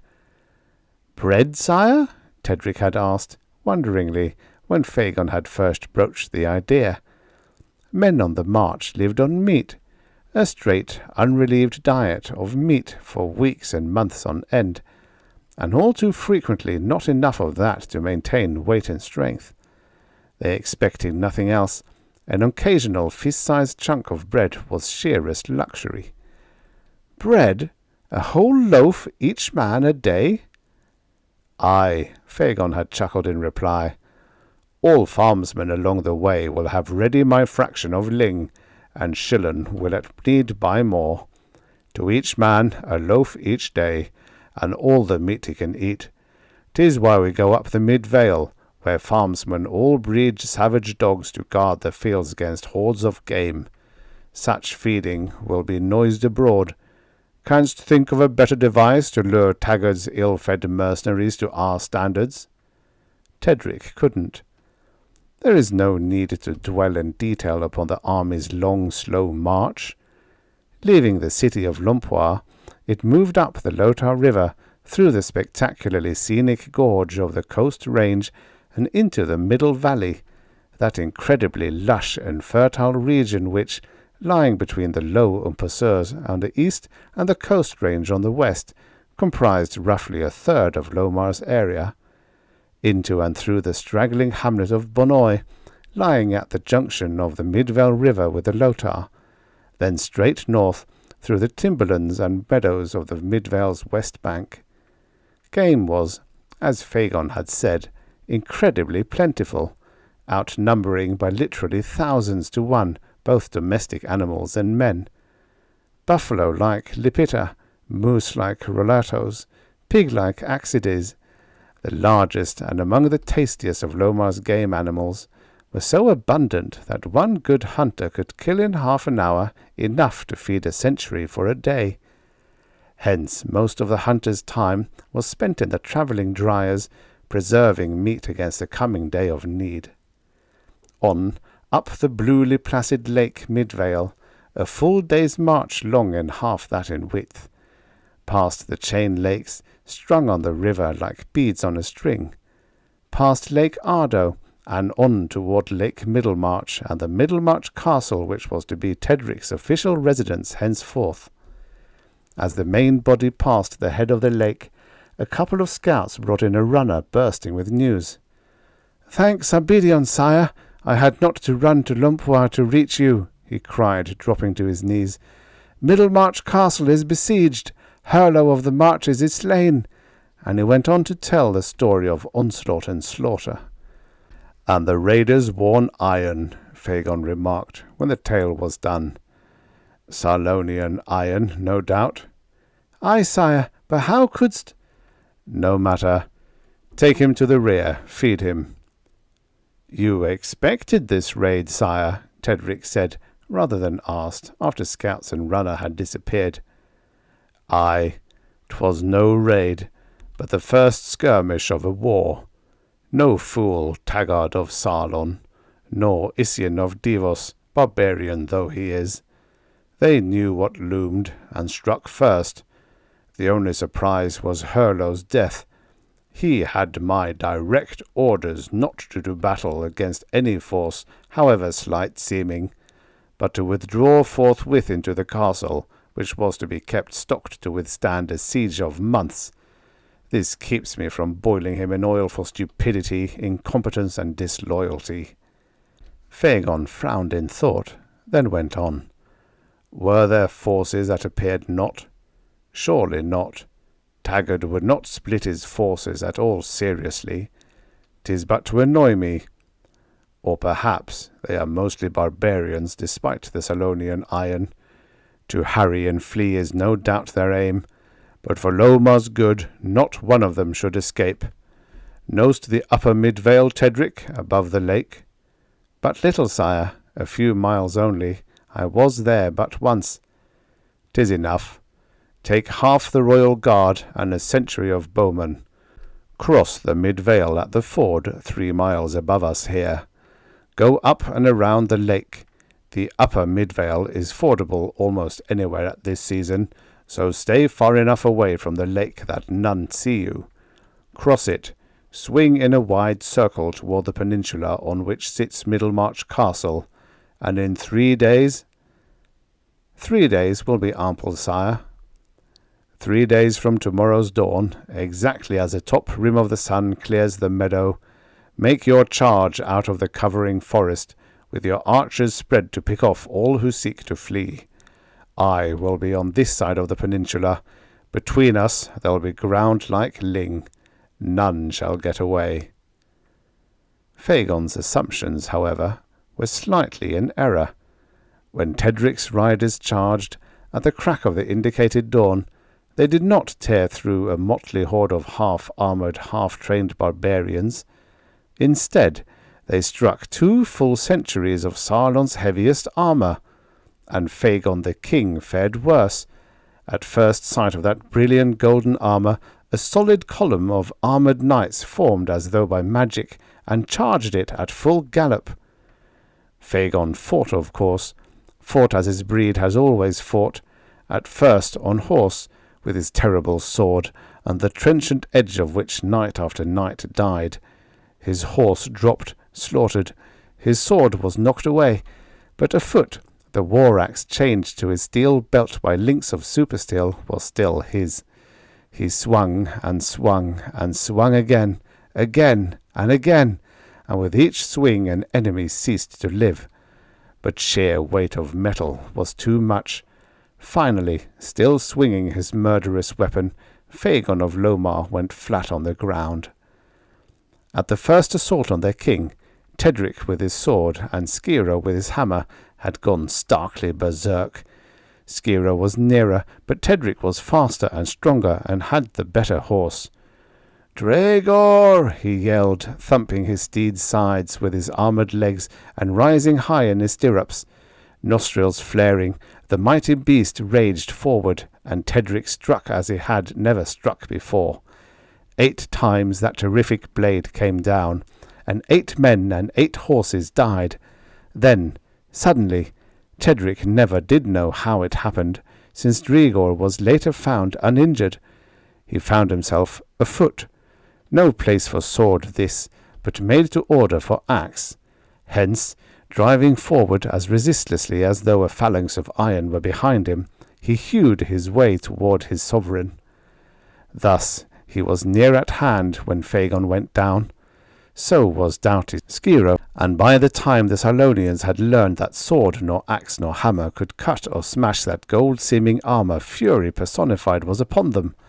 Tedric straddled his king's head, Skira his feet, and back to back 2 of Lomar's mightiest arms masters wove circular webs of flying steel through which it was sheerest suicide to attempt to pass. Thus battle raged until the last armoured foeman was down. "Art hurt, sire?" Tedric asked anxiously as he and Skira lifted Phagon to his feet. "Nay, my masters at arms," the monarch gasped, still panting for breath. "Bruised merely, and somewhat winded." He opened his visor to let more air in. Then, as he regained control, he shook off the supporting hands and stood erect under his own power. "I fear me, Tedric, that you and that vixen daughter of mine were in some sense right. Methinks I may be, the veriest trifle, out of condition. But the battle is almost over. Did any escape?" None had. "'Tis well, Tedric. I know not how to honour." "Honour me no farther, sire, I beg. Hast honoured me already far more than I deserved, or ever will, or at least at the moment. There may be later, perhaps. That is, a thing." He fell silent. "A thing?" Phagon grinned broadly. "I know not whether Rohan will be so overly pleased at being called so, but 'twill be borne in mind none the less. Now you, Skiro, Lord Skiro now and henceforth, and all your line. Lord of what, I will not now say, but when we have taken Sarlo, you and all others shall know." "My thanks, sire, and my obeisance," said Skiro. "Shillen, with me to my pavilion. I am weary and sore, and would fain rest." As the 2 lords of the realm, so lately commoners, strode away to do what had to be done. "Neither of us feels any nobler than ever, I know," Skiro said, "but in one way 'tis well, very well indeed." "The Lady Tricy, eh? The wind does set so, then, as I thought." "Aye, for long and long. It wondered me often, your choice of the Lady Rohan over her. Howbeit, 'twill be a wondrous thing to be your brother-in-law as well as in arms." Tedric grinned companionably, but before he could reply they had to separate and go to work. The king did not rest long. The heralds called Tedric in before half his job was done. "What thinkst you, Tedric, should be next?" Phagon asked. "First punish Devos, sire," Tedric snarled. "Backtrack them. Storm High Pass if defended. Raise half the steps with sword and torch. Drive them the full length of their country and into Northern Sound." "Interesting, my impetuous young blade, but not at all practical," Phagon countered. "Hast considered the matter of time? The avalanches of rocks doubtless set up and ready to sweep those narrow paths. What Taggart would be doing while we cavort through the wastelands?" Tedric deflated almost instantaneously. "Nay, sire," he admitted sheepishly. "I thought not of any such." "'Tis the trouble with you. You know not how to think." Fagin was deadly serious now. "'Tis a hard thing to learn, impossible for many. But learn it you must, if you end not as Hurlo ended. Also take heed.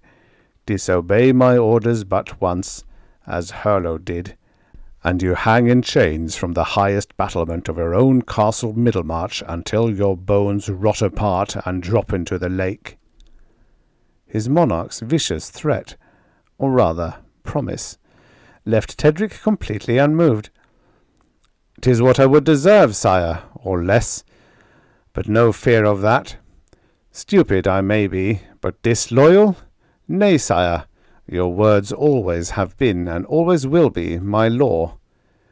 "Not stupid, Tedric, but lacking in judgment, which is not as bad, since the condition is, if you care enough to make it so, remediable. You must care enough, Tedric.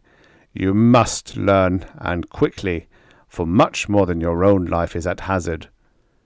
The younger man stared questioningly at the king, went on. "My life, the lives of my family, and the future of all Lomar," he said quietly. "In that case, sire, wilt learn, and quickly," Tedric declared, and as days and weeks went by, he did. All previous attempts on the city of Sarlo were made in what seemed to be the only feasible way, crossing the Tegula at Lower Ford, going down its north bank through the gorge to the west branch, and down that to the Sarlo. Fagin was lecturing from a large map, using a sharp stick as a pointer. Tedric, Skiro, Shillen, and 2 or 3 other high-ranking officers were watching and listening.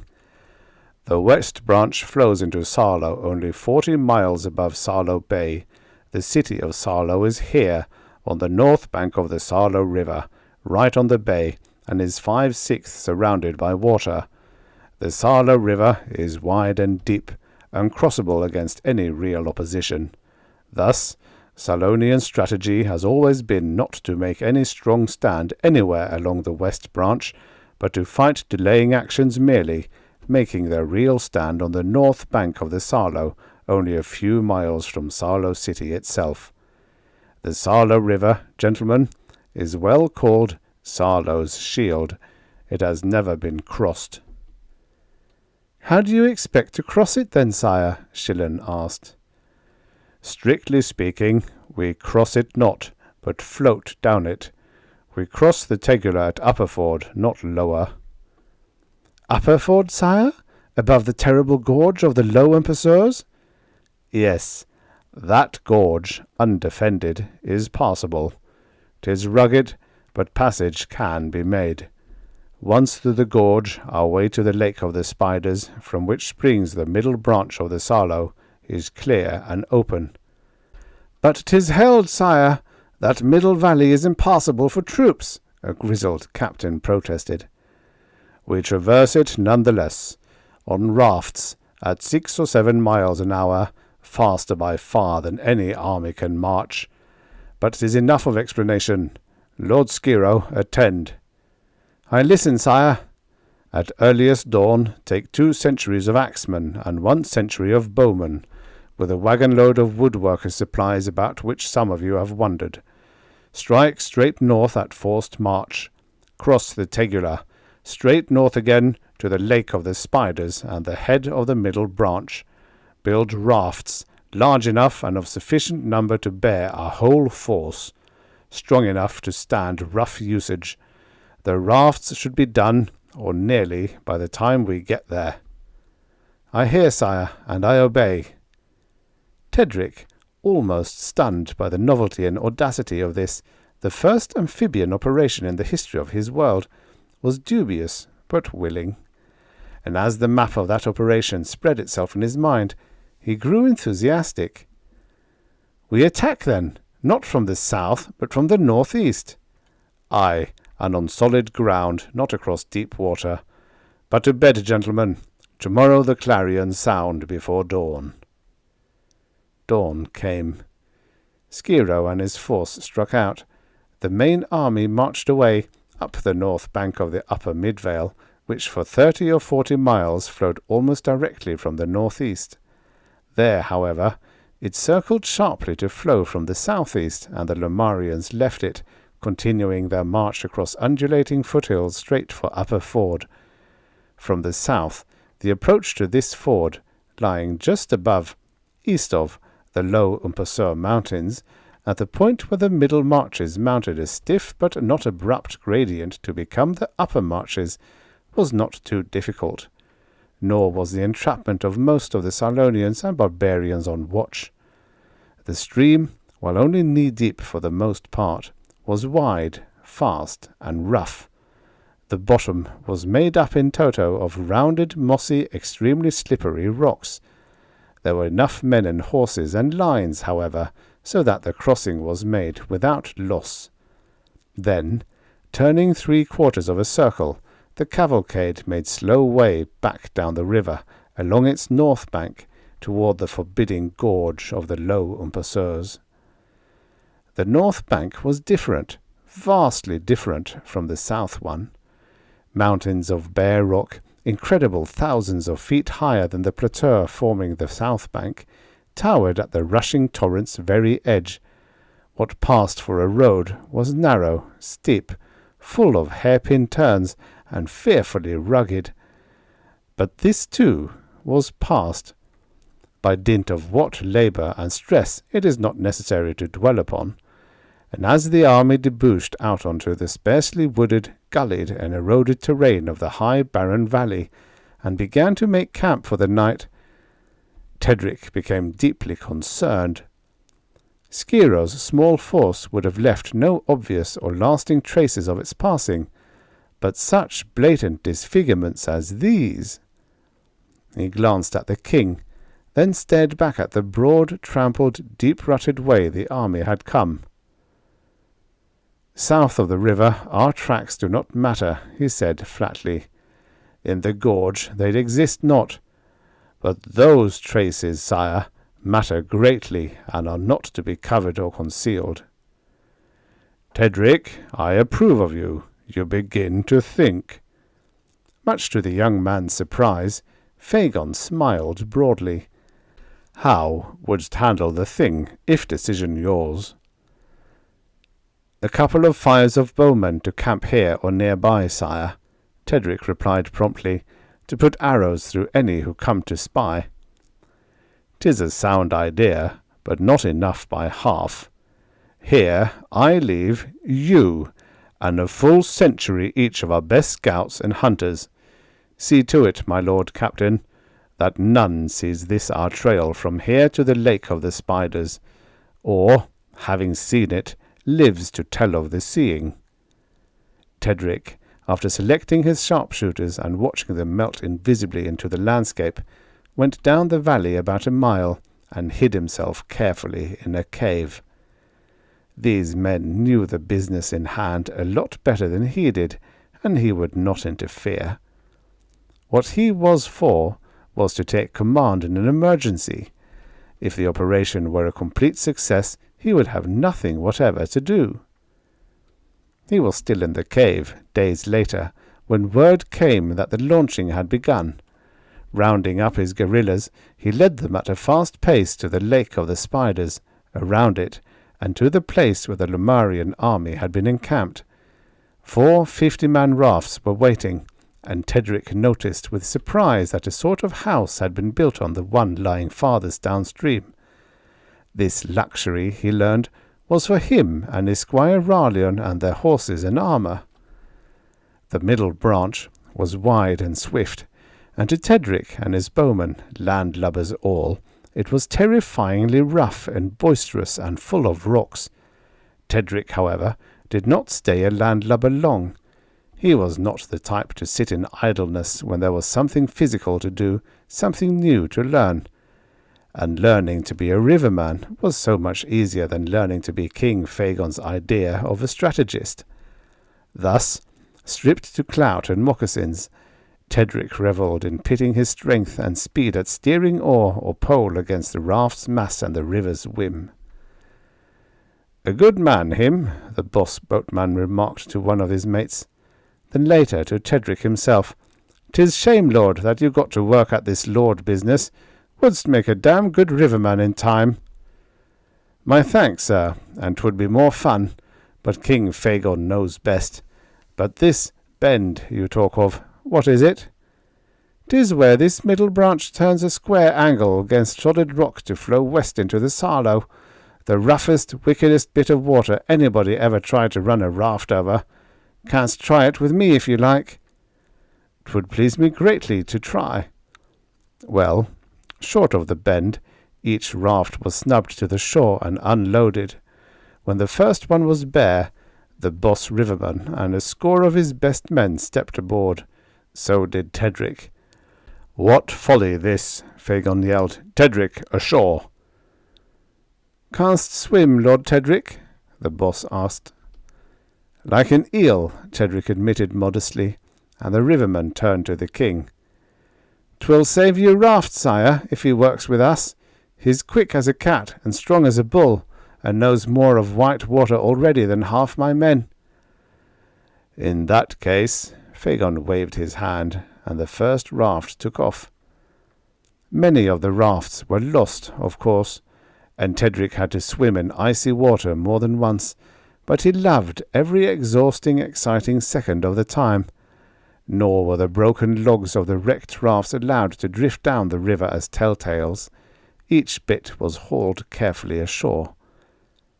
Below the bend, the middle branch was wide and deep, hence the reloaded rafts had smooth sailing, and the Sarlo itself was of course wider and deeper still. In fact, it would have been easily navigable by an 80,000-ton modern liner. The only care now was to avoid discovery, which matter was attended to by several centuries of far-ranging scouts and by scores of rivermen in commandeered boats. Moyler's Landing, the predetermined point of debarkation, was a scant 15 miles from the city of Sarlo. It was scarcely a hamlet, but even so, any one of its few inhabitants could have given the alarm. Hence, it was surrounded by an advance force of bowmen and spearmen, and before those soldiers set out, Fagon voiced the orders he was to repeat so often during the following hectic days. "No burning and no wanton killing. None must know we come, but none the less, Sarlon is to be a province of Lomar, my kingdom, and I will not have its people or its substance destroyed. To that end, I swear by my royal head, by the throne, by great Losir's heart and brain and liver, that any man of whatever rank who slays or burns without my express permission will be flayed alive and then boiled in oil." Hence, the taking of Moyler's Landing was very quiet, and its people were held under close guard. All that day, and all the following night, the army rested. Fagon was pretty sure that Taggart knew nothing of the invasion as yet, but it would be idle to hope to get much closer without being discovered. Every mile gained, however, would be worth a century of men. Therefore, long before dawn, the supremely ready Lomarian forces rolled over the screening bluff and marched steadily toward Sarlo. Not fast, note. 13 miles is a long haul when there is to be a full-scale battle at the end of it. Plodding slowly along on the mighty Drigor at the king's right, Tedric roused himself from a brown study and, gathering his forces visibly, spoke. "Knowst I love the Lady Rohan, sire?" "Aye, no secret that, nor has been since the fall of Sarpedion." "Hast permission, then, to ask her to be my wife, once back in Lompoir?" "Mayst ask her sooner than that, if you like. Wilt be here tomorrow, with the family, the court, and an image of great Losir for the triumph." Tedric's mouth dropped open. "But, sire," he managed finally, "how couldst be that sure of success? The armies are too evenly matched." In seeming only. They have no body of horse or foot able to stand against my royal guard. They have nothing to cope with you and Skiro and your armour and weapons. Therefore, I have been and am certain of Lomar's success. Well-planned and well-executed ventures do not fail. This has been long in the planning, but only your discovery of the god metal made it possible of execution.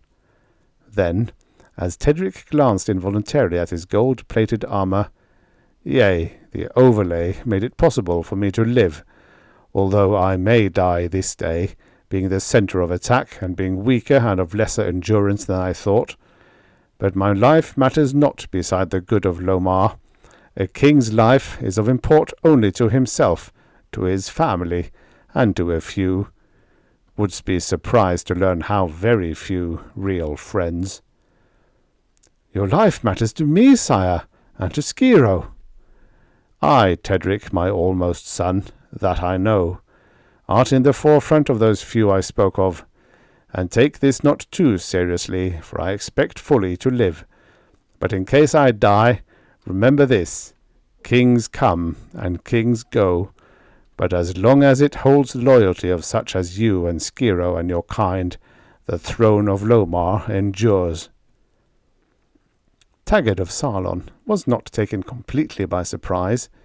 However, he had little enough warning, and so violent and hasty was his mobilization that the Sarlonians were little if any fresher than the Lomarians when they met, a couple of miles outside the city's limit. There is no need to describe in detail the arrangement of the centuries and the legions, nor to dwell at length upon the bloodiness and savagery of the conflict as a whole, nor to pick out individual deeds of derring-do, of heroism, or of cowardice. Of prime interest here is the climactic charge of Lomar's heavy horse, the Royal Guard, that ended it. There was little enough of finesse in that terrific charge, led by glittering Phagon and his two alloy-clad lords. The best the Middlemarch horses could do in the way of speed was a lumbering canter, but the tremendous masses— a Middlemarch war-horse was not considered worth saving unless it weighed at least 1 long ton, added to the weight of man and armour each bore, gave them momentum starkly irresistible. Into and through the ranks of Sarlonian armour the knights of Lomar's old blood crashed, each rising in his stirrups and swinging down with all his might, with sword or axe or hammer, upon whatever luckless wight was nearest at hand. Then, reforming, a backward smash, then another drive forward. But men were being unhorsed, horses were being hamstrung or killed. Of a sudden King Phagon himself went down, unhorsed, but not out. His god-metal axe, scarcely stoppable by iron, was taking heavy toll. As at signal, every mounted guardsman left his saddle as one, and every guardsman who could move drove toward the flashing golden figure of his king. "Where now, sire?"